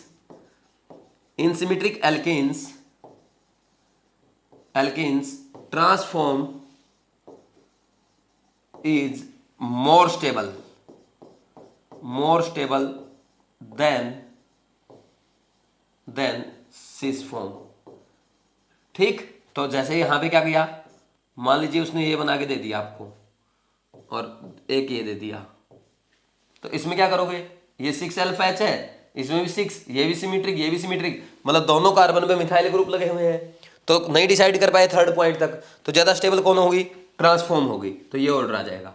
ठीक, ये 4 पॉइंट है, 4 पॉइंट अपने माइंड में रखो, इजी हो जाएगा। सबसे पहला पॉइंट रिमाइंड करा देता हूं 30 सेकंड में। कैसे भाई? अगर कंजुगेशन कहीं पे दिया गया है, अगर एल्केन्स में रेजोनेंस हो रहा है, तो कंजुगेटेड एल्केन हमेशा नॉन कंजुगेटेड एल्केन से ज्यादा स्टेबल होगी। मान लीजिए ऐसी एल्केन में कंपेयर करना जहां पे रेजोनेंस नहीं है, तो जिसमें नंबर ऑफ अल्फा एच ज्यादा होंगे वो ज्यादा स्टेबल होगी। मान लीजिए नंबर ऑफ अल्फा एच भी सेम हो जाए, तो उसमें अनसिमेट्रिक एल्केन सिमेट्रिक एल्केन से ज्यादा स्टेबल होगी। मान लीजिए दोनों सिमेट्रिक एल्केन दिखी है, तो सिमेट्रिक में आपकी ट्रांसफॉर्म ज्यादा स्टेबल होगी, किससे? सिस फॉर्म से। तो ये लिख लो, बस इतना सा आपको करना था, इजिली आप कर सकते हो। ठीक, अब क्वेश्चंस करेंगे।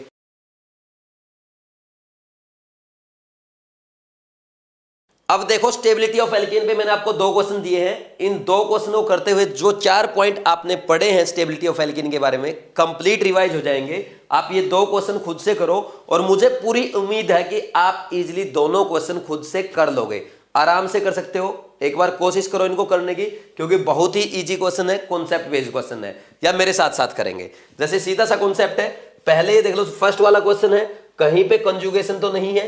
यहां पे देखो, ये एल्कीन सब में एक एक पाई बॉन्ड है, यहां तक इसमें 2 पाई बॉन्ड है और कंजुगेशन में है, तो सिंपल सा फंडा, सबसे ज्यादा स्टेबल कौन हो गया?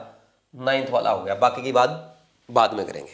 ठीक, अब देखो यहां पे एक पाई बॉन्ड, एक सब में एक पाई बॉन्ड है। अब अल्फा एच से करते हैं, सेकंड रूल पे जाएंगे। इसमें कितने अल्फा एच है? 0 अल्फा एच है, इसमें कितने हैं 3 अल्फा एच, इसमें कितने हैं 6 अल्फा एच है, 6 अल्फा एच है, 6 अल्फा एच है। यहां पे देखो ये 2 और 2 4 अल्फा एच, इसमें कितने हैं 9 अल्फा एच है और इसमें 12 अल्फा एच है। तो सबसे ज्यादा कौन स्टेबल होगा 8 वाला, फिर 7 वाला, ठीक, इसमें 9 अल्फा एच, उसके बाद इन तीनों में 6 अल्फा एच है। जब number of alpha H same हो तो अनसिमेट्रिक एल्कीन ज्यादा स्टेबल होगी, यानी थर्ड वाला ज्यादा स्टेबल होगा, पीछे करवाया मैंने आपको। और फिर ये दोनों क्या है सिमेट्रिक एल्कीन है, दोनों में अलग अलग कार्बन में मिथाइल ग्रुप लगाया। भाई देखो एक काम है, दोनों एक साइड ही लगे हैं, दोनों मिथाइल ग्रुप, ये अनसिमेट्रिक है, दोनों मिथाइल अलग अलग लगे हैं, एक इस कार्बन पे एक इस कार्बन पे, ये सिमेट्रिक है। एक तो ये सिस का केस बनेगा, एक ट्रांस का। अगर दोनों एक साइड लगे हों सबसे ज्यादा वो स्टेबल होगी अनसिमेट्रिक वाली। फिर सिमेट्रिक में दो केस बनते हैं सिस और ट्रांस, तो ट्रांस वाला ज्यादा स्टेबल होगा, सिस वाला कम स्टेबल होगा। बात समझ में आ रही है? तो अब देखो ये हो गया थर्ड वाला, इन दोनों में कौन होगा ट्रांस वाला, क्योंकि सिमेट्रिक है। फिफ्थ वाला ज्यादा स्टेबल, फिर फोर्थ वाला, फिर उसके बाद इसमें 4 अल्फा एच है, 6 वाला आ गया, 6 वाले से कम सेकंड वाला, सेकंड वाले से भी कम फर्स्ट वाला, ये ऑर्डर आ जाएगा।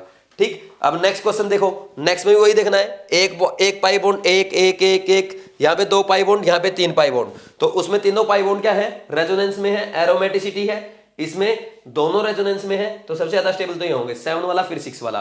फिर इनमें देखो अब क्या करोगे अल्फा एच, तो इसमें 2 और 2 4 अल्फा एच, इसमें एक अल्फा एच यहाँ पे है, एक यहाँ पे है, 2 ही अल्फा एच होंगे। और इसमें अगर बात करो 2 4 और 3 7 अल्फा एच, और इसमें 3 और 3 6 और 2 और 2 4, 6 प्लस 4 10 अल्फा एच। और इसकी अगर बात करोगे 2 और 2 4 और 4 8 अल्फा एच। ठीक, अब सबसे ज्यादा स्टेबल देखो कौन होगा 10 अल्फा एच वाला, 4 वाला, उसके बाद कौन सा होगा 8 अल्फा एच वाला, फिर 7 अल्फा एच वाला यानी थर्ड वाला, फिर उसके बाद नेक्स्ट देखना कौन सा है 7 के बाद 7 अल्फा एच, फिर कौन सा है 4 अल्फा एच वाला, 1 वाला, फिर 2 वाला, सारे आगे ना 1 2 3 4 5 6 7 सारे आगे, उसमें भी चेक कर लेना एक बार 1 2 3 4 5 6 7 8 9 सब आ गए। ठीक, तो 2 क्वेश्चन ने आपका पूरा कॉन्सेप्ट रिवाइज करा दिया, इसको नोट डाउन करो, आगे बढ़ते हैं।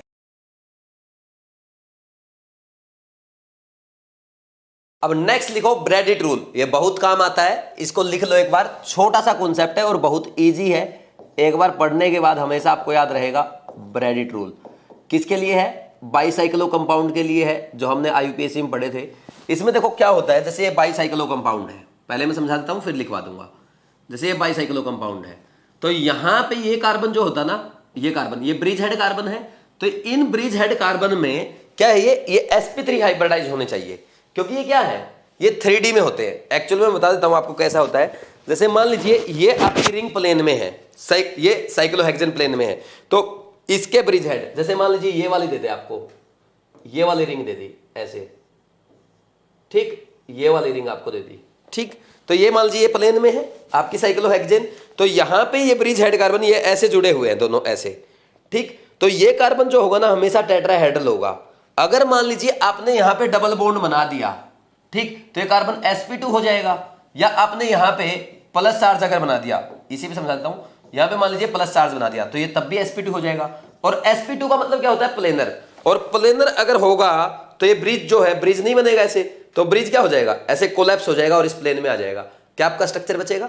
नहीं बचेगा। बस यही ब्रेडिट रूल कहता है कि ब्रिज हेड कार्बन पे ना तो पाई बॉन्ड बनना चाहिए और ना ही आपका प्लस चार्ज बनना चाहिए, ये ब्रेडिट रूल है। लिख लो, अब इसमें लिखो, अब लिखो मेरे साथ साथ, it states that, Bredt rule heading डाल के लिखो, it states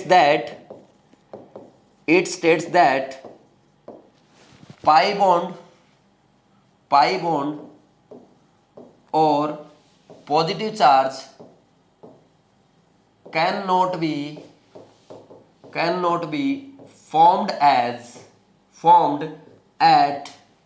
formed at bridge head carbon of bicyclo compound until ring is enlarged enough। जब तक रिंग बहुत बड़ी ना हो तब तक आपका बाईसाइक्लो कंपाउंड में ब्रिज हेड कार्बन पे ना तो आप पाई बॉन्ड बना सकते हैं और ना ही पॉजिटिव चार्ज बना सकते हैं, यानी ब्रिज हेड कार्बन को आप sp2 हाइब्रिडाइज नहीं बना सकते हैं। बस यही है ब्रेडिट रूल। बात समझ में आ गई? अभी मैं आपको एक बार करके दिखा देता हूं। जैसे मान लीजिए एग्जामिनर आपको ये दे दे, जैसे फॉर एग्जाम्पल आपको ये दे दिया, ठीक, और यहां पे ये प्लस चार्ज है, और प्लस चार्ज में आपने क्या किया, हाइपर कॉन्जुगेशन शो करने की कोशिश की, और आपने ये वाला केस बना दिया कि बगल में देखो अल्फा एच तो उसके पास भी है, यहां पे एक अल्फा एच है, यहां पे दो अल्फा एच है, तो दोनों कंडीशन बना के देखते हैं। मान लीजिए आपने ये वाली कंडीशन बना दी, ये वाली, और दूसरी ये बनेगी, दूसरे वाली ये बनेगी,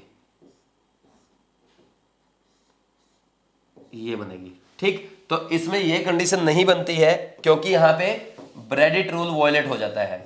क्यों ब्रेडिट रूल कैसे वॉयलेट होया? ब्रेडिट रूल कैसे वॉयलेट हुआ? यहां पे ये sp2 कार्बन है, sp2 कार्बन आपका ब्रिज हेड कार्बन जो है वो sp2 कार्बन कभी भी नहीं बन सकता।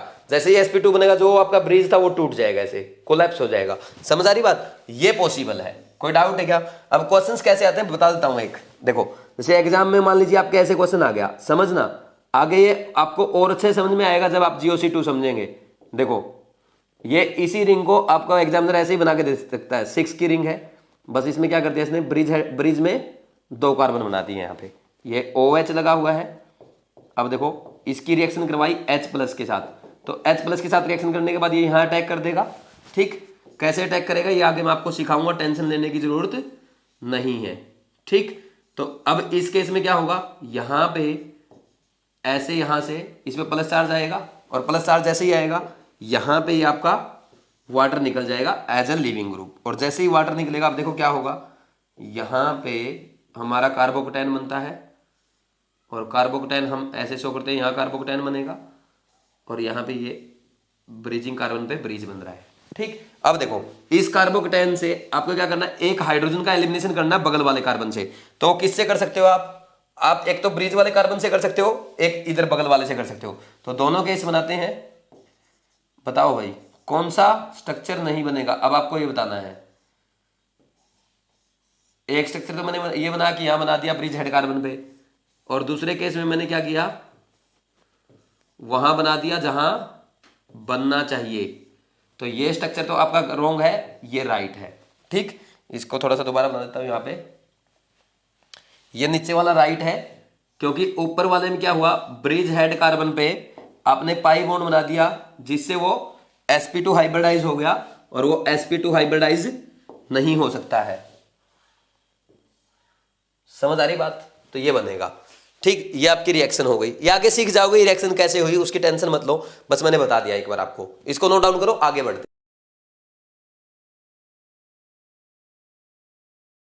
अब नेक्स्ट लिखो थर्ड एप्लीकेशन हाइपर कॉन्जुगेशन की, hyper conjugation in benzene, very important, hyper conjugation in benzene कैसे होता है देखते हैं।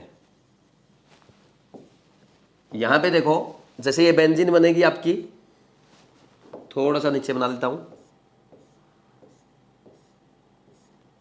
यहां पे ये बेंजीन बनेगी हमारी, और इस बेंजीन के मान लीजिए कार्बन लगा है यहाँ पे, और इसके ये अल्फा एच लगे हुए हैं, मान लीजिए 3 अल्फा एच लगे हैं।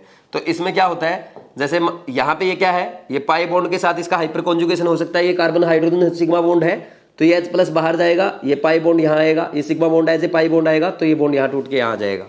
तो अब क्या होगा, अब ये स्ट्रक्चर कुछ ऐसा बनेगा, देखो यहाँ पे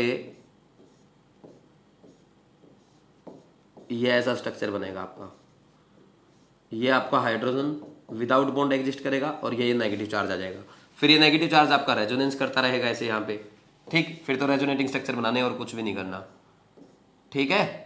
ऐसे करते हैं, ये नेगेटिव चार्ज यहाँ आया तो ये ऐसे बनेगा, ठीक। अब इसमें कुछ भी नहीं है, बस ओनली रेजोनेंस कराना है जो आप पहले सीख चुके हो, ये बनता जाएगा, यहाँ पे ये नेगेटिव चार्ज आएगा, ये पाई बॉन्ड यहाँ आएगा, और ये आपका स्ट्रक्चर बनता जाएगा, ठीक है। अब नेक्स्ट ये यहां मूव कर जाएगा, ये पाई बॉन्ड यहां मूव कर जाएगा, और फिर ऐसा कुछ बन जाएगा। वापिस जैसे ही यहां आएगा नेगेटिव चार्ज आएगा इस पे, H पे, इस पे कार्बन पे, और ये फिर H+ इसके चिपक जाएगा वापिस। समझ आ रही बात? अब देखो ये इतने स्ट्रक्चर बने, 5 रेजोनेटिंग स्ट्रक्चर बन गए ना। अब देखो ये भी तो हो सकता था ये हाइड्रोजन ना हट के ये हाइड्रोजन हट जाता, और ये हाइड्रोजन हटेगा तो क्या बनेगा इसमें, देखो यहाँ पे अगर उससे दूसरे वाला हाइड्रोजन हटता है तो क्या होगा इसमें, ये हाइड्रोजन भी तो हट सकता है। मान लीजिए यहाँ पे आपका ये हट जाता तो ये पाई बॉन्ड यहाँ आ जाता, तो ये यहाँ मूव कर जाता। फिर ऐसे ही आपके बहुत सारे ये 4-5 स्ट्रक्चर इसमें बन जाएंगे। बना सकते हो कि नहीं बना सकते? ये ऐसे बना लोगे आप, ठीक। वैसे ही अगर तीसरा कार्बन भी हट जाता है तो तीसरा हाइड्रोजन हट जाता है, तो वहां से भी बना सकते हो आप। कैसे? जैसे मान लीजिए इनमें से ये दोनों ना हट करके क्या हो जाता, तीसरे वाला कार्बन का तीसरे वाला हाइड्रोजन हट जाता, ना ये हटा ना ये हटा, और ये वाला हट जाता। चलो मैंने लास्ट में बनाया है, ये चला जाए बाहर तो ये यहाँ आ जाएगा, ये यहाँ आ जाएगा, ठीक। तो ऐसे आपके ये 5 स्ट्रक्चर और बन सकते हैं। तो टोटल ऐसे 15 हाइपर कॉन्जुगेटेड स्ट्रक्चर आपके बेंजीन के बन सकते हैं। तो इनका रेजोनेटिंग हाइब्रिड, इसका जो हाइब्रिड जो बनेगा वो मैं आपको बना के दिखा देता हूं। देखो हाइब्रिड बनाना बहुत आसान है। आप क्या करो, ये बना लो, सारे एटम बनाए आपने, यहाँ पे ये हाइड्रोजन, यहाँ हाइड्रोजन, जहां जहां बॉन्ड मूव हुआ है टूटा है वहां वहां डॉट बना दो, जहां जहां डबल बॉन्ड मूव किया वहां वहां पार्शियल डबल बॉन्ड, और पूरी बेंजीन में एक बार आपका डबल बॉन्ड मूव कर गया, जहां जहां पॉजिटिव चार्ज आया वहां पॉजिटिव पार्शियल पॉजिटिव, जहां जहां नेगेटिव आया वहां पार्शियल नेगेटिव, यहाँ पे आया है ऑर्थो पोजिशन पे, चाहे देख लो, ठीक। हाइड्रोजन पे प्लस आया है और बेंजीन के ऑर्थो और पैरा पोजिशन पे नेगेटिव चार्ज आया, तो वहां पार्शियल नेगेटिव दिखा दिया। अब मेरी बात सुनो, देखो बेंजीन में आपने देखा मेटा पोजिशन पे कभी भी नेगेटिव चार्ज नहीं आ रहा, तो लाइक रेजोनेंस हाइपर कॉन्जुगेशन में भी क्या होता है, ऑर्थो और पैरा पोजिशन पे ही आपका हाइपर कॉन्जुगेशन होगा और कहीं नहीं होगा। तो यहां पे हम एक बात लिख सकते हैं नोट डाल के, like resonance hyper conjugation takes place at ortho and para position of benzene ring, है ना। Hyper conjugation takes place at ortho and para position of benzene ring, है ना, ठीक। एट ओनली भी लिख लो साथ में, at only ortho and para position of benzene ring, ये ज्यादा बेटर होगा, ठीक। कर सकते हैं, इसको लिखो, आगे इसकी एप्लीकेशंस देखते हैं।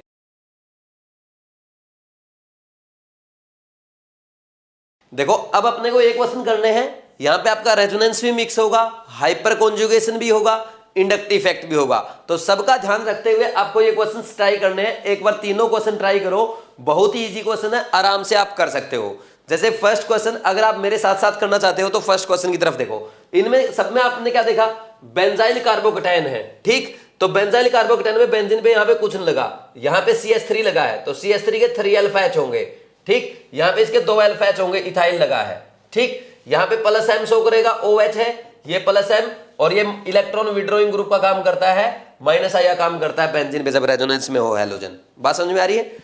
नेक्स्ट देखो, अब इसमें हम क्या करेंगे, सबसे ज्यादा स्टेबल कौन होगा, प्लस M वाला। प्लस M किस में लग रहा है, फोर्थ वाले में सबसे ज्यादा लगेगा, OH का प्लस M सबसे ज्यादा होता है, हो गया एक पॉइंट रिमाइंड।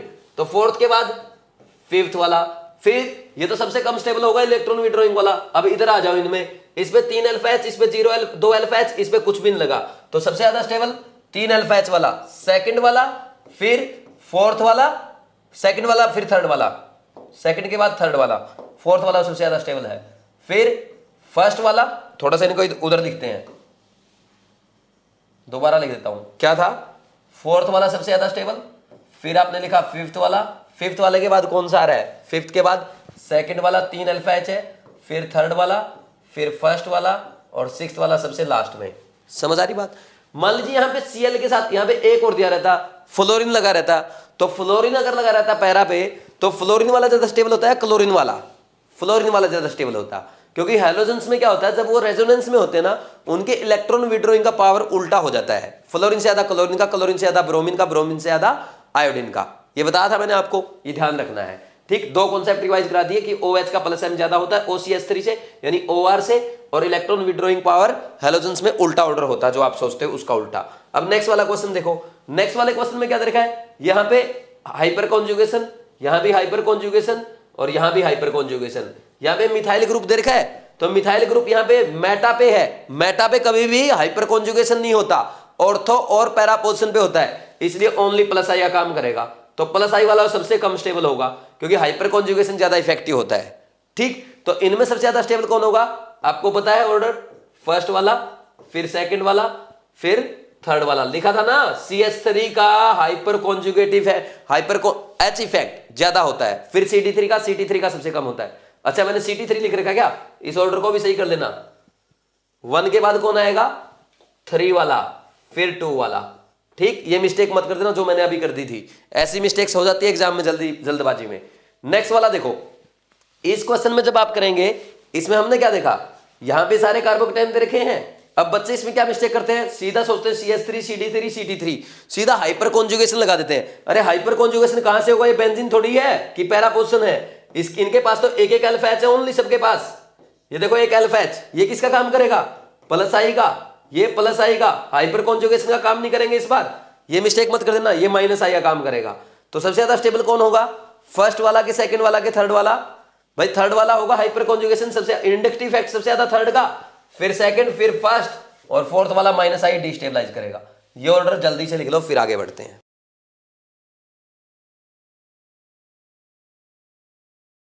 नेक्स्ट देखो, एक सिंपल सा क्वेश्चन लिख दिया मैंने, आपको ट्राई नहीं करना, मैं समझा देता हूं। Arrange following in increasing order of reactivity towards nitration. देखो नाइट्रेशन में क्या होता है, बेंजीन जो होती है ना, बेंजीन किसके ऊपर अटैक करती है, बेंजीन के पास इलेक्ट्रॉन डेंसिटी है और NO2 प्लस होता है, ये इसके ऊपर अटैक करती है यहां पे, और इससे बेंजीन का नाइट्रेशन हो जाता है। बात समझ में आ रही है, ये है ESR रिएक्शन, आपकी इलेक्ट्रोफिलिक सब्स्टिट्यूशन रिएक्शन, ये हम लेक्चर 10 में पढ़ेंगे GOC 2 में। ठीक, अभी आपको टेंशन नहीं लेनी है, लेकिन आपको मैं बताता हूं reactivity of nitration of benzene is directly proportional two electron density on benzene ring होता है। ठीक, क्योंकि बेंजीन किसके ऊपर अटैक कर रही है, इलेक्ट्रोफाइल के ऊपर। NO2 प्लस क्या है, इलेक्ट्रोफाइल, तो इलेक्ट्रोफाइल पे उतना जल्दी अटैक करेगी जितनी इलेक्ट्रॉन डेंसिटी उसकी ज्यादा होगी। तो क्या बोल दोगे, ESR का rate directly proportional two electron density on benzene ring होता है। बस ये ध्यान रखो, अगर अभी समझ में नहीं आ रहा तो कोई बात नहीं है, जब रिवीजन करोगे ना पूरी ऑर्गेनिक पढ़ने के बाद, आप लेक्चर 10 GOC 2 का पढ़ने के बाद, फिर आपको बहुत इजी लगेगा ये। ठीक, मैं इसलिए लिखवा रहा हूं यहाँ पे क्योंकि जब आप है ना GOC 1 रिवाइज करेंगे ना आने वाले टाइम पे पूरा ऑर्गेनिक पढ़ने के बाद, उस टाइम आपको बहुत छोटी सी बात लगेगी ये। ठीक, इसलिए यहाँ पे लिखवा देता हूँ, कॉन्सेप्ट सिखाना जरूरी है ना। देखो यहाँ पे क्या है, 3 अल्फा एच है, हाइपर कॉन्जुगेशन होगा 2 अल्फा एच, यहाँ पे ओनली 1 अल्फा एच इसके पास, और यहाँ पे प्लस M, तो प्लस M सबसे ज्यादा इलेक्ट्रॉन डेंसिटी बढ़ाएगा, तो प्लस M की रिएक्टिविटी ज्यादा होगी, फिर 3 अल्फा एच वाला ज्यादा बढ़ाएगा, फिर 2 वाला, फिर 1 वाला, ये ऑर्डर आ जाएगा रेट ऑफ नाइट्रेशन का। समझ आएगी बात भाई, वही सीधी सी बात है भाई, प्लस H से प्लस M से या प्लस I से क्या करता है, इलेक्ट्रॉन डेंसिटी बढ़ाता है बेंजीन रिंग की, तो सबसे ज्यादा कौन बढ़ाएगा, प्लस M वाला, फिर अल्फा एच जिसके ज्यादा होंगे वो, फिर जिसके सबसे कम अल्फा एच होंगे वो सबसे कम इलेक्ट्रॉन डेंसिटी बढ़ाएगा, इसलिए उसकी रिएक्टिविटी नाइट्रेशन की तरफ सबसे कम होगी। तो ये क्वेश्चन लिख लो, फिर हम आगे बढ़ते हैं, हीट ऑफ हाइड्रोजनेशन करते हैं। जल्दी लिखो, HOH करेंगे।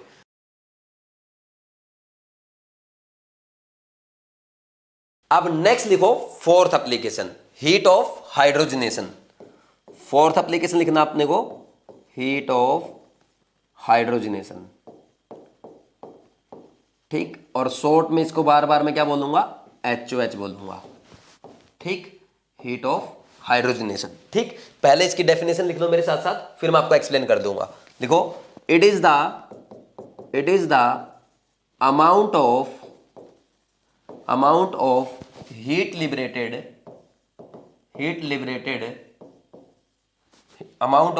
Liberated when hydrogenation of an unsaturated compound takes place. Hydrogenation of an unsaturated compound take place. ठीक है भाई। अब देखो इसमें क्या होता है, जैसे मान लीजिए हमारे पास ये एल्कीन है, ठीक, ये डबल बॉन्ड है, इसका हाइड्रोजनेशन करेंगे हम, कैसे करते हैं, इन प्रेजेंस ऑफ, या इसको ऐसे भी लिख देते हैं जब हम रिएक्शंस करेंगे, आगे रिएक्शन पढ़ेंगे आप ऑर्गेनिक में, H2 ऐसे लिख के दे देगा आपको, Pt की प्रेजेंस में, Pd की प्रेजेंस में, या निकल की प्रेजेंस में, किसी भी एक मेटल की प्रेजेंस में। ठीक, मेटल के सरफेस पे रिएक्शन करवाते हैं, कैसे करवाते हैं मैं आपको समझाऊंगा। तो इसका हाइड्रोजनेशन हो जाता है, अभी टेंशन नहीं लेनी है, आगे रिएक्शन मैकेनिज्म में समझाऊंगा। हो गया हाइड्रोजनेशन। ठीक, तो यहां पे जो हीट निकलेगी that is called heat of hydrogenation, और यहाँ पे अराउंड 28.6 किलो जूल पर मोल निकलती है। ठीक, इसको मैं क्या बोल दूंगा, this is HOH। Minus sign क्या शो कर रहा है, हीट रिलीज हो रही है। बात समझ में आ रही है। और यहां पे एक चीज का ध्यान रखना, अगर मान लीजिए आपको ऐसा दे दिया जाए और यहां पे आप एक काम करो, यहां पे ऐसे कर दिया, निकिल की प्रेजेंस में या Pd की प्रेजेंस में, जो भी आपको दिया गया, ठीक, मान लीजिए Pd की प्रेजेंस में करवा रहे हो और आपने क्या किया, C डबल बॉन्ड C, एक H, क्या इस रिएक्शन की ये HOH कहलाएगी? बिल्कुल भी नहीं कहलाएगी। समझ आ रही बात? कंप्लीट हाइड्रोजनेशन होना चाहिए, ये ध्यान में रखना है। ट्रिपल बॉन्ड है तो दोनों बॉन्ड का हाइड्रोजनेशन करो 2H2 के साथ, वही Pd की प्रेजेंस में, यहां पे ये ऐसे करना पड़ेगा आपको। समझ आ रही मेरी बात? ठीक, कोई डाउट है क्या इसमें किसी को? ठीक है, तो अब ये HOH कहलाएगी, ऊपर वाले केस में नहीं कहलाएगी। समझ आ रहा है कि नहीं आ रहा? ठीक, ये तो हुआ अपना कॉन्सेप्ट, ये समझ में आया आपको। अब है ना, हाइट ऑफ हाइड्रोजनेशन किस पे डिपेंड करेगी वो देखना अपने को। अब एक बात बताओ, किसी में एक पाई बॉन्ड होगा तो उसकी हीट ऑफ हाइड्रोजनेशन होगी कुछ, किसी में दो होंगे तो उसकी डबल होगी, तीन हो गए तो ट्रिपल होगी। बात समझ में आ रही है? तो इसमें लिख लो, यहां पे क्या लिखेंगे हम, यहां पे क्या लिखेंगे, हीट ऑफ हाइड्रोजनेशन, हाइड्रोजनेशन या HOH लिख लो ना यार, शॉर्ट में जल्दी लिखा जाएगा। हीट ऑफ हाइड्रोजनेशन HOH लिखो, HOH directly proportional to number of pi bonds. ठीक, और ये ध्यान रखना, ये एरोमेटिक के लिए नहीं होता, not for aromatic compound, not for aromatic compound. ठीक, ये ध्यान रखना, ये लिखना है ब्रैकेट में आपको, एरोमेटिक कंपाउंड में कॉन्सेप्ट वैलिड नहीं है। ठीक, एक तो ये हो गया, एक कॉन्सेप्ट और है। अब एक बात बताओ, कोई एल्कीन आपको दे दी, अब एल्कीन बहुत ज्यादा स्टेबल है, तो बहुत ज्यादा स्टेबल है, वो रिएक्ट नहीं करेगी, और रिएक्ट नहीं करेगी तो उसका हाइड्रोजनेशन नहीं होगा, तो क्या होगा, HOH क्या हो जाएगा, inversely proportional to stability of alkene. तो ये दो कॉन्सेप्ट से आप कोई भी क्वेश्चन सॉल्व कर सकते हो। बात समझ में आ रही कि नहीं आ रही? कर लेंगे हम ऐसे, चलो बॉक्स बंद करने को रहने दो यार।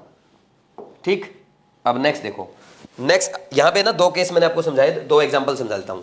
जैसे मान लीजिए HOH की बात की जाए, आपको HOH का ऑर्डर बताना है। एक तो स्ट्रक्चर ये दे दिया आपको, थोड़ा सा छोटा बना लेता हूं, एक तो स्ट्रक्चर ये दे दिया और दूसरा स्ट्रक्चर आपको ये दे दिया। ठीक, इसमें दो पाई बॉन्ड है, ठीक, और इसमें एक ही पाई बॉन्ड है, तो सिंपल सी बात है, इसकी ज्यादा होगी कि नहीं होगी? समझ आ रहा है? मान लीजिए अपने को ये दे दी, ये एल्कीन ऐसे दे दी, मान लीजिए ये एल्कीन दे दी और एक एल्कीन मेरे को ये दे दी, इसमें 6 अल्फा H है, इसमें 3 अल्फा H है, तो ज्यादा किसकी होगी, inversely proportional to stability of alkene. 6 alpha H वाला ज्यादा स्टेबल होगा तो उसकी HOH कम होगी। ठीक, ये दो कॉन्सेप्ट मैंने समझाए हैं, और आगे और अच्छे समझते हैं, इनको नोट कर लो एक बार।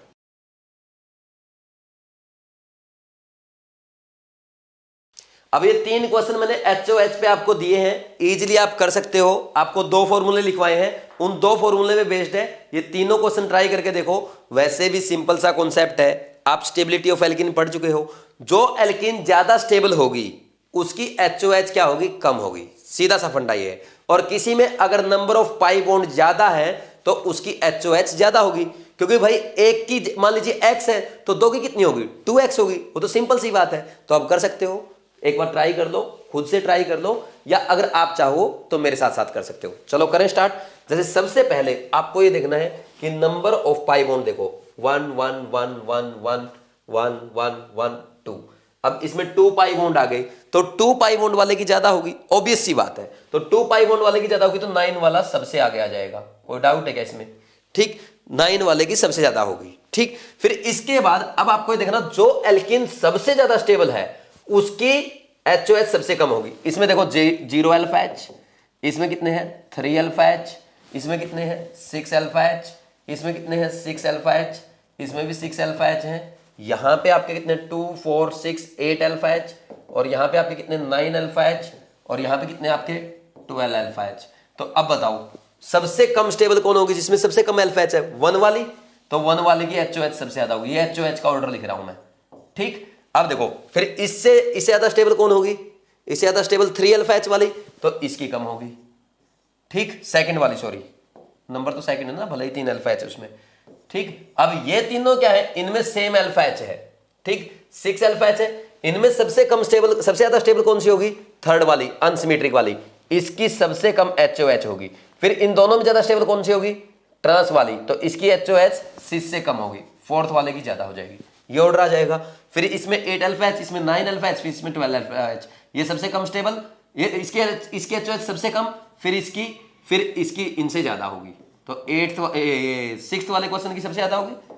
ठीक, फिर 7 वाले की, और फिर किसकी आ जाएगी? 8 वाले की। यानी जिसकी स्टेबिलिटी ज्यादा उसकी HOH कम होगी। ठीक, अब नेक्स्ट वाले क्वेश्चन में देख लो, इसमें देखो सब में एक पाई बॉन्ड दिया गया है। अच्छा, यहां पे ना एक काम और करना, आप ब्रैकेट में लिख लेना पीछे। देखो stability of alkene when number of pi bond is same, ये ब्रैकेट में जरूर लिख लेना, कहीं गलती ना करो। पहले number of pi bond check करने आपको, लिखा ना आपने, मैं दोबारा दिखा देता हूं, जहां भी लिखा ना आपने स्टेबिलिटी ऑफ एल्कीन के इनवर्सली प्रोपोर्शनल कर रहे हो HOH को, वहां पे करेंगे जहां पे number of alpha H, number of pi bond क्या होंगे? सेम होंगे। Number of pi bond same हो जब आपको ये कॉन्सेप्ट लगाना है, पहले वो लगाना है। ठीक, नेक्स्ट देखो इनमें सब में क्या है? एक पाई बॉन्ड है, इसमें आपने क्या देखे? 4 अल्फा H देखे, इसमें आपने क्या देखे? 2 2 4 3 7 अल्फा H, इसमें एक यहां पे और एक यहां पे, 2 ही अल्फा H है, इसमें 2 4 3 3 6 टोटल 10 अल्फा H। सबसे ज्यादा स्टेबल ये, सबसे कम अल्फा H, सबसे कम HOH इसी का हुआ। फिर इससे ज्यादा स्टेबल ये सेकंड वाला, इसका HOH बाकी से कम होगा। फिर इससे ज्यादा स्टेबल फर्स्ट वाला, इसका HOH थर्ड वाले से कम होगा। ये ऑर्डर आ जाएगा HOH का। ठीक, अब नेक्स्ट क्वेश्चन बिल्कुल इजी है। एक pi bond, 1 double bond, 2 double bond, और यहां पे 3 डबल बॉन्ड है, 3 पाई बॉन्ड है, तो 3 वाले की सबसे ज्यादा, फिर सेकंड वाले की, फिर फर्स्ट वाले की। ये ऑर्डर आ जाएगा आपका HOH का। समझ आ रहा है कि नहीं आ रहा? इसको नोट डाउन करो, लास्ट टॉपिक बचा है, जल्दी से करते हैं।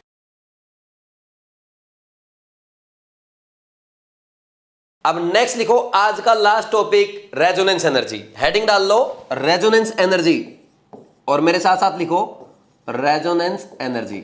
अब इसमें लिखना बेस्ड ऑन HOH।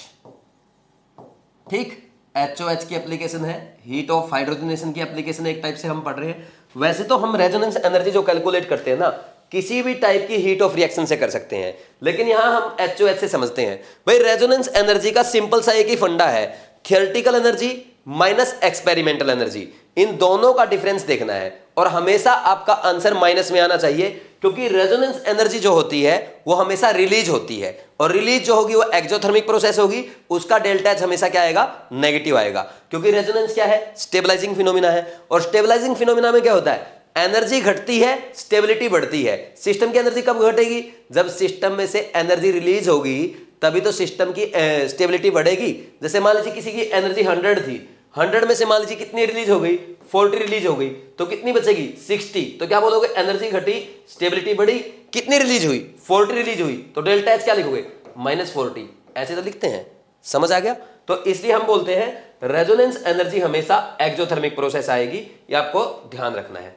ठीक, अब कैसे आएगा लिख लेते हैं, देख लेते हैं। अब देखो रेजोनेंस एनर्जी में आप लिखना, रेजोनेंस एनर्जी RE लिख रहा हूं, is equal to theoretical HOH minus experimental HOH। समझ आ रही बात? अब यहां पे ना आपको कोई दिमाग नहीं लगाना, सर कभी तो आप थियोरेटिकल बोल देते हो, कभी एक्सपेरिमेंटल, इससे कोई फर्क नहीं पड़ता। ठीक, आपको बस वैल्यू लिखनी है, आपको वैल्यूज इनका डिफरेंस देखना है और माइनस साइन रख देना है। अगर माइनस साइन आपका थियोरेटिकल को आगे रखने चाह रहा है तो थियोरेटिकल को आगे रखो, एक्सपेरिमेंटल को आगे रखने से आ रहा है तो एक्सपेरिमेंटल को आगे रखो। पहले क्वेश्चन करवा था मैंने, उसमें शायद है ना प्लस की वैल्यू ले ली और इसलिए मैंने एक्सपेरिमेंटल को आगे रख दिया, उससे कोई फर्क नहीं पड़ता, कॉन्सेप्ट समझो। कहीं सोचो कि पहले तो आपने सर मिस्टेक करवा दी। ठीक, मैं बताता हूं अभी क्या हुआ वहां पे। देखो जैसे फॉर एग्जाम्पल यहां पे हम एक रिएक्शन करते हैं, जैसे ये वाली है, मान लीजिए ये वाला है हमारा, मान लीजिए ये मॉलिक्यूल है, इसकी है, इसकी HOH है, तो इसका हीट ऑफ हाइड्रोजनेशन देखते हैं, H2 in presence of PD कर दिया या निकिल कर दिया, चाहे सीधा लिख लो H2 निकिल यहां दे दिया। ठीक, ये हो जाएगा इसका हीट ऑफ हाइड्रोजनेशन। ठीक, इसका हाइड्रोजनेशन हो रहा है, यहाँ पे जो हीट आएगी डेल्टा H इक्वल टू कितनी आई, मान लीजिए -28.6 किलो जूल पर मोल आती है फॉर एग्जाम्पल। ठीक है, ये आया। अब हम क्या करेंगे, मान लीजिए अपने को यहां पे ये क्वेश्चन दिया रहता, ठीक, तो इसका हाइड्रोजनेशन जब हम करेंगे तो क्या कैसे करोगे, सीधा क्या करोगे, 2 मोल ले लोगे हाइड्रोजन के, +2H2 प्लस किसके साथ, निकिल के साथ, निकिल की प्रेजेंस में रिएक्शन कराओगे, ऊपर भी बल्कि आप ऐसा ही लिखो, अच्छा रहेगा। यहाँ पे H2 1 मोल लिया, निकिल मेटल की प्रेजेंस में करवा रहे हैं, तो यहाँ पे ये इसका हाइड्रोजनेशन होगा, इसकी डेल्टा H कितनी आएगी, एक बॉन्ड के लिए 28 है, तो 2 से मल्टीप्लाई कर दो इसको, 28.6 इंटू 2, ये आगे -57.2 किलो जूल, ठीक, पर मोल। अब पर मोल आप बोलेंगे सर 1 मोल नहीं 2 मोल है, अरे इसका 1 मोल है, मॉलिक्यूल जो रिएक्टेंट है उसका 1 मोल है, वो लिखा जाता है। इस चीज की टेंशन मत लो, आपको थर्मो में अच्छे सिखाऊंगा, है ना, ये अगर समझ में नहीं आ रहा हो, क्योंकि जब हम फिजिकल केमिस्ट्री पढ़ेंगे और मजा आएगा। ठीक, बहुत मजा आता है मेरे को, बहुत आसान लगती है फिजिकल में, कैलकुलेशन है बहुत फास्ट, ऐसे ऐसे करेंगे सेकंड्स में, है ना, पहले आप देख चुके हो 1-2 चैप्टर में मोल कॉन्सेप्ट में। ठीक, अब देखो इधर आओ वापिस, अगर मान लीजिए ये क्वेश्चन ऐसा दिया रहता, अब इसकी इसमें भी क्या है, 2 बॉन्ड है, इसका हाइड्रोजनेशन आपने किया, तो इसका हाइड्रोजनेशन जब आपने किया तो इसका आंसर आपका ये आया, delta H is equal to minus, यह आया था आपका, यहां पे अप्रोक्स आता है 54.2 किलो जूल पर मोल। ठीक, अब देखो यहां भी 2 पाई बॉन्ड, वहां भी, यहां भी 2 पाई बॉन्ड, लेकिन वहां पे आंसर ये आ रहा, यहां पे ये आ रहा। एक्चुअल में क्या है, यहां पे ना रेजोनेंस है, और इस रेजोनेंस के कारण हमने ये वैल्यू जो आ रही है ना, ये एक्सपेरिमेंटल है, ये क्या है, एक्सपेरिमेंटल, और ये क्या है, एक्सपेरिमेंटल थोड़ी है। आपने एक बॉन्ड की पता 2 से मल्टीप्लाई करके निकाल दी, यानी आपने कौन सी कैलकुलेट की है, ये आपने थियोरेटिकल कैलकुलेट की है, ये थियोरेटिकल HOH है, ये आपकी एक्सपेरिमेंटल HOH है। तो यहां से अब आप क्या कर सकते हो, रेजोनेंस एनर्जी बता सकते हो, resonance energy is equal to minus कितना, 57.2 minus -54.2 is equal to 3 kilo joule per mole, इतनी आ जाएगी इसकी रेजोनेंस एनर्जी इस मॉलिक्यूल की। समझ आ रही बात, क्योंकि यहां पर रेजोनेंस हो रहा है, कोई डाउट तो नहीं इसमें। तो ऐसे कैलकुलेट करते हैं, मान लीजिए मैं 54.2 को आगे रख देता, 57 को वहां पे रख देता फॉर एग्जांपल, जैसे मैंने पीछे क्वेश्चन में मिस्टेक कर रखी है, मैंने आपको जब रेजोनेंस पढ़ा रहा था वहां पे मैंने ना शायद एक्सपेरिमेंटल को आगे कर दिया, देख लेना एक बार। ठीक, अब मान लीजिए मैं इसको आगे रख देता तो ये वैल्यू प्लस आ जाती, 3 आ जाती, लेकिन वैल्यू प्लस होती नहीं है कभी भी रेजोनेंस एनर्जी की, माइनस बोलेंगे। माइनस क्यों बोलेंगे, क्योंकि उसमें हमेशा एनर्जी रिलीज होगी, because resonance is a stabilising phenomena. बात समझ में आ रही है, वहां पे मैंने एक्सपेरिमेंटल माइनस थियोरेटिकल कर दिया था, वहां पे सही कर लेना, सही करने की जरूरत नहीं है, आपको वैल्यू से मतलब है रेजोनेंस एनर्जी माइनस में आनी चाहिए। थियोरेटिकल माइनस एक्सपेरिमेंटल करो, एक्सपेरिमेंटल माइनस थियोरेटिकल करो, कोई फर्क नहीं पड़ता। फिर भी अगर आप बिल्कुल करेक्ट करना चाहते तो वहां पे भी HOH का करवा था शायद क्वेश्चन मैंने, वो देख लेना और उसको ठीक कर लेना। बात समझ में आ रही है, ये नोट डाउन करना अब अपने को।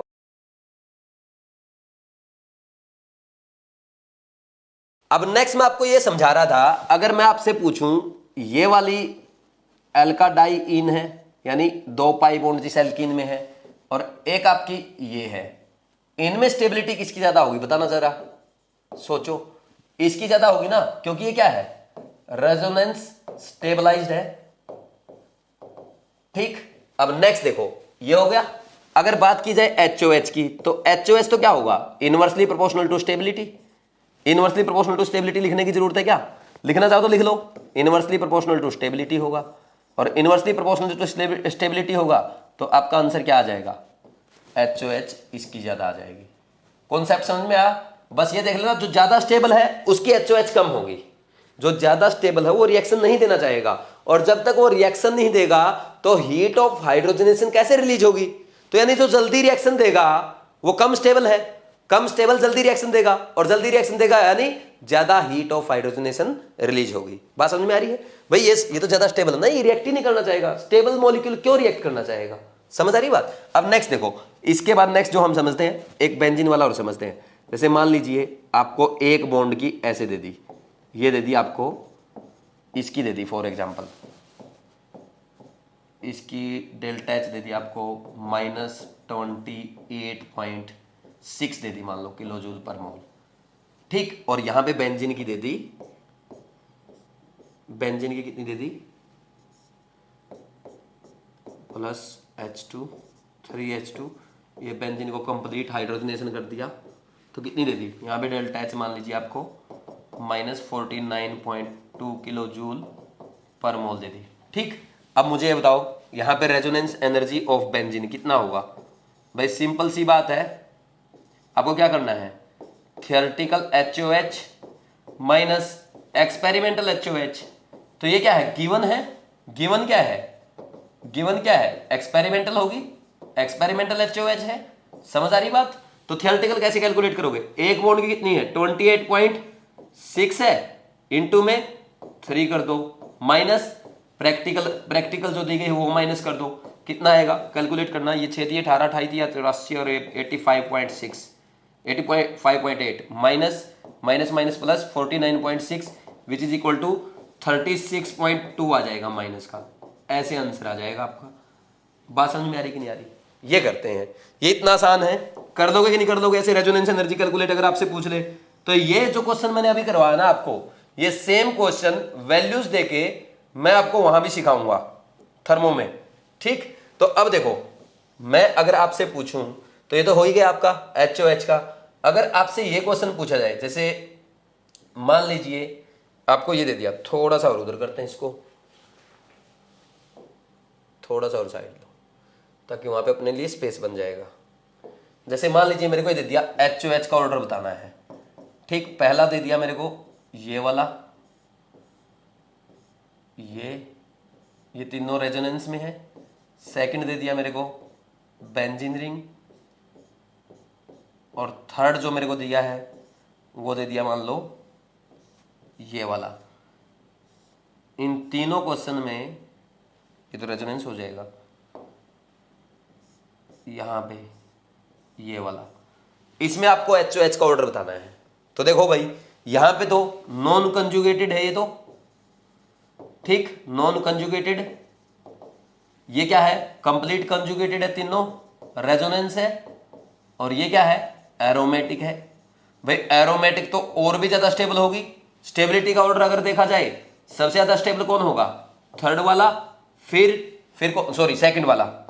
सबसे ज्यादा स्टेबल कौन होगा, सेकंड वाला, फिर उसके बाद फर्स्ट वाला रेजोनेंस वाला, और थर्ड वाला नॉन कंजुगेटेड सबसे कम स्टेबल। HOH का ऑर्डर अगर आपसे पूछ लिया जाए तो HOH का ऑर्डर क्या बता दोगे, उल्टा कर दोगे, किसका सबसे ज्यादा आएगा, थर्ड का सबसे ज्यादा, फिर फर्स्ट का, फिर सेकंड का सबसे कम, ये ऑर्डर आ जाएगा। ऐसे क्वेश्चंस अपने को करने रहते हैं, ऐसे क्वेश्चन आपके एग्जाम में आते हैं। इसको लिख लो जल्दी से, फिर एक क्वेश्चन और करते हैं।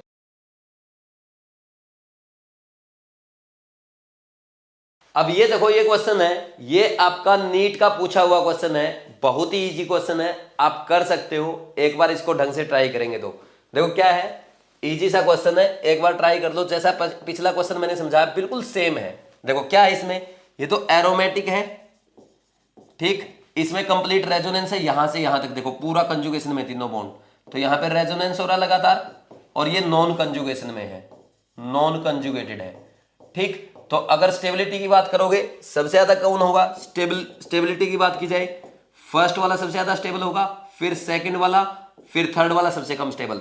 और आपको पता है क्योंकि फर्स्ट वाला सबसे ज्यादा स्टेबल क्योंकि एरोमेटिक है, फिर रेजोनेंस स्टेबलाइज है, फिर वो नॉन कंजुगेटेड है, ठीक। और अब बात की जाएगी HOH की, HOH स्टेबिलिटी के इनवर्सली प्रोपोर्शनल होगा, सबसे ज्यादा थर्ड की होगी, फिर सेकंड की, फिर फर्स्ट की। यही क्वेश्चन आपसे पूछा गया था एग्जाम में, ये आपका आंसर है, ठीक। ध्यान रखे कि आप स्टेबिलिटी वाला ऑर्डर वहां पे मत लिख देना, ठीक। ये था आपका आज का लेक्चर। तो हाइपर कॉन्जुगेशन हमने पढ़ लिया अच्छे से, उसकी सारी एप्लीकेशन पढ़ ली। हाइपर कॉन्जुगेशन में कुछ नहीं है, बस सिंपल सी बात है आपको ध्यान रखनी है, जो मैं आपको रिवाइज करवा देता हूँ 2 मिनट में। कि सबसे पहली बात यह है, हाइपर कॉन्जुगेशन वहां पे होगा जहां पे प्लस चार्ज, कार्बन पे प्लस चार्ज या फ्री रेडिकल या कार्बन कार्बन पाई बॉन्ड के बगल वाला कार्बन sp3 हो और उसके पास कम से कम एक कार्बन हाइड्रोजन सिग्मा बॉन्ड होना चाहिए। बात समझ में आ रही है? ठीक, तो वो करेगा आपका हाइपर कॉन्जुगेशन। सो जितने ज्यादा हाइपर कॉन्जुगेटेड स्ट्रक्चर बनेंगे उतनी मॉलिक्यूल की स्टेबिलिटी बढ़ेगी। अब चाहे वो आपका कार्बोकेटायन हो, चाहे आपका कार्बन फ्री रेडिकल हो और चाहे एल्कीन्स हो। ठीक, ये हमने पढ़ा था। 2 एप्लीकेशन ये हो गई, सीधा स्टेबिलिटी ऑफ कार्बोकेटायन या कार्बन फ्री रेडिकल और stability of alkene. Stability of alkene में अलग ये पढ़ा था कि अगर कहीं पे कंजुगेटेड एल्कीन है तो वो ज्यादा स्टेबल होगी, यही हमने सीखा था। कंजुगेटेड एल्कीन नॉन कंजुगेटेड से ज्यादा स्टेबल होगी, यानी जिसमें रेजोनेंस होगा वो ज्यादा स्टेबल होगी। फिर मान लीजिए सारी नॉन कंजुगेटेड है तो उसमें देखेंगे अल्फा एच जिसके पास ज्यादा होंगे वो ज्यादा स्टेबल होगी। फिर मान लीजिए अल्फा एच भी सेम हो जाए तो फिर हमें क्या करना है, अल्फा एच सेम हो जाए तो अनसिमेट्रिक एल्कीन ज्यादा स्टेबल होगी। ठीक, और मान लीजिए 2 सिमेट्रिक एल्कीन दे रखी है और अल्फा एच भी सेम है और सिमेट्रिक भी है तो उनमें ट्रांसफॉर्म ज्यादा स्टेबल होती है, ये हमने पढ़ा था। फिर उसके बाद हमने क्या देखा, ब्रेडिट रूल देखा था। ब्रेडिट रूल क्या कहता है कि आपका जो बाइसाइक्लिक कंपाउंड बनते हैं तो बाइसाइक्लिक के ब्रिज हेड कार्बन पे आपका ना sp2 कार्बन नहीं बनना चाहिए। ब्रिज हेड वाला कार्बन sp2 नहीं होना चाहिए, ना उस पर प्लस चार्ज आना चाहिए, ना पाई बॉन्ड आना चाहिए, नहीं तो उसका स्ट्रक्चर टूट जाएगा। क्योंकि वो होता क्या, 3D होता है ऐसे, वो ब्रिज ऐसे तो बनता है और वो अगर वहां पे sp2 बना दिया या प्लेनर बना दिया यानी ब्रिज टूट जाएगा आपका। ये ब्रेडिट रूल था। फिर उसके बाद हमने क्या देखा था, बेंजीन में देखा था। भाई बेंजीन में आपका हाइपर कॉन्जुगेशन कैसे होता है, लाइक रेजोनेंस, बिल्कुल ऑर्थो पैरा पे क्या होगा, हाइपर कॉन्जुगेशन शो करेगा। ठीक, और वहां पे और जैसे रेजोनेंस शो करता ना ऑर्थो पैरा पे, वैसे ही हाइपर कॉन्जुगेशन भी ऑर्थो पैरा पे होगा। इसके साथ हमने देखा जितने ज्यादा अल्फा एच होंगे उतना ज्यादा हाइपर कॉन्जुगेशन होगा, उतने ज्यादा हाइपर कॉन्जुगेटेड स्ट्रक्चर बनेंगे। देखा था कि नहीं देखा था? फिर इसके बाद हमने वो स्टेबिलिटी ऑफ कार्बोकेटायन वगैरह देख लिया था। और एक क्वेश्चन हमने वो देखा था आपका नाइट्रेशन वाला। भाई नाइट्रेशन वाला डायरेक्टली प्रोपोर्शनल है, जितनी ज्यादा इलेक्ट्रॉन डेंसिटी होगी बेंजीन रिंग पे उसका नाइट्रेशन उतना फास्ट होगा, और उस क्वेश्चन में कुछ भी नहीं है। फिर आपने क्या देखा, प्लस एम वाला सबसे ज्यादा इलेक्ट्रॉन डेंसिटी बढ़ाएगा, फिर प्लस एच वाला यानी जो हाइपर कॉन्जुगेशन शो करेगा, फिर इंडक्टिव इफेक्ट। ये ऑर्डर हमने देखा था। ठीक, इंडक्टिव हाइपर कॉन्जुगेशन में एक चीज ध्यान रखनी है, सबसे ज्यादा CH3 का होता है, फिर CD3 का, फिर CT3 का सबसे कम होता है। और इंडक्टिव इफेक्ट इन तीनों में इसका उल्टा होता है, CH3 से ज्यादा CD3 का, फिर CT3 का। ठीक, इंडक्टिव इफेक्ट उल्टा होता है, CT3 का सबसे ज्यादा, CH3 का सबसे कम। फिर इसके साथ हमने ये भी देखा था कि आपको ये ध्यान रखना है कि हाइपर कॉन्जुगेशन हो भी रहा है या नहीं हो रहा, कि सीधा लगा दो। जैसे बेंजीन वाला क्वेश्चन है ना, बेंजीन और साइक्लोहेक्सेन वाला मैंने करवाया था, आपको याद होगा। ठीक, वो किया था, वो रिमाइंड कर लो। फिर उसके बाद हमने HOH देखा, हीट ऑफ हाइड्रोजनेशन, यानी जब हम किसी कंपाउंड का, अनसैचुरेटेड कंपाउंड का हाइड्रोजनेशन करते हैं तो उस रिएक्शन के दौरान जो हीट रिलीज होगी that is heat of hydrogenation. अब हम क्या करेंगे, हीट ऑफ हाइड्रोजनेशन चेक करनी है। किसी में 1 पाई बॉन्ड है, दूसरे में 2 पाई बॉन्ड है, तो जिसमें 2 पाई बॉन्ड होंगे उसकी HOH हमेशा ज्यादा होगी। ठीक, फिर इसके बाद हम क्या देखते हैं, HOH is inversely proportional to stability of alkene. Stability of alkene आपने पढ़ी ही है, रेजोनेंस हो गया तो ज्यादा स्टेबल हो जाएगी, अल्फा एच ज्यादा होंगे तो ज्यादा स्टेबल होगी, वो आपने पढ़ाई। सीधा चेक करोगे, स्टेबिलिटी ऑफ एल्कीन चेक करो और उसका उल्टा ऑर्डर लिख दो HOH का। फिर हमने रेजोनेंस एनर्जी देखा। रेजोनेंस एनर्जी में हमने कुछ नहीं, सिंपल सा किया है कि theoretical HOH minus practical HOH, theoretical HOH minus experimental HOH।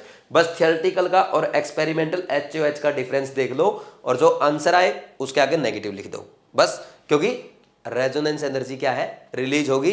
Resonance एक स्टेबलाइजिंग फिनोमिना है। ठीक, फिर ये क्वेश्चन हमने देखे थे, ये आपका नीट का क्वेश्चन है। इतना सा पढ़ा आज, हो गया रिमाइंड। अब देखो, अगर एनसीईआरटी में पढ़ना चाहो, ज्यादा क्वेश्चन दे रखा एनसीईआरटी में आपकी 11th की है पार्ट 2 में क्या है, 344 पेज पे रेजोनेंस है, रेजोनेंस स्ट्रक्चर दिए गए इंडक्टिव इफेक्ट के बाद। 1 पेज का है, पढ़ लेना, कुछ भी नहीं है इसमें, क्योंकि मैंने कल बोला नहीं था आपको। फिर उसके बाद इलेक्ट्रोमैग्नेटिक इफेक्ट दिया, इलेक्ट्रोमैग्नेटिक इफेक्ट में नेक्स्ट लेक्चर में आपको पढ़ाऊंगा। नेक्स्ट लेक्चर में हम इलेक्ट्रोमैग्नेटिक इफेक्ट और इलेक्ट्रोमैग्नेटिक इफेक्ट पढ़ेंगे और टोटोमेरिज्म पढ़ेंगे। इसलिए इलेक्ट्रोमैग्नेटिक इफेक्ट को अभी आपको नहीं पढ़ना है, ओनली रेजोनेंस पढ़ लो और ये हाइपर कॉन्जुगेशन दिया है 1 पेज का, ये पढ़ दो। मतलब 2 पेज का मैक्सिमम 15 to 20 मिनट में दोनों पेज आप कंप्लीट पढ़ दोगे, रेजोनेंस भी और हाइपर कॉन्जुगेशन भी। एक बार इसको पढ़ लेना, ठीक। फिर बाकी बातें कल करेंगे। Thank you.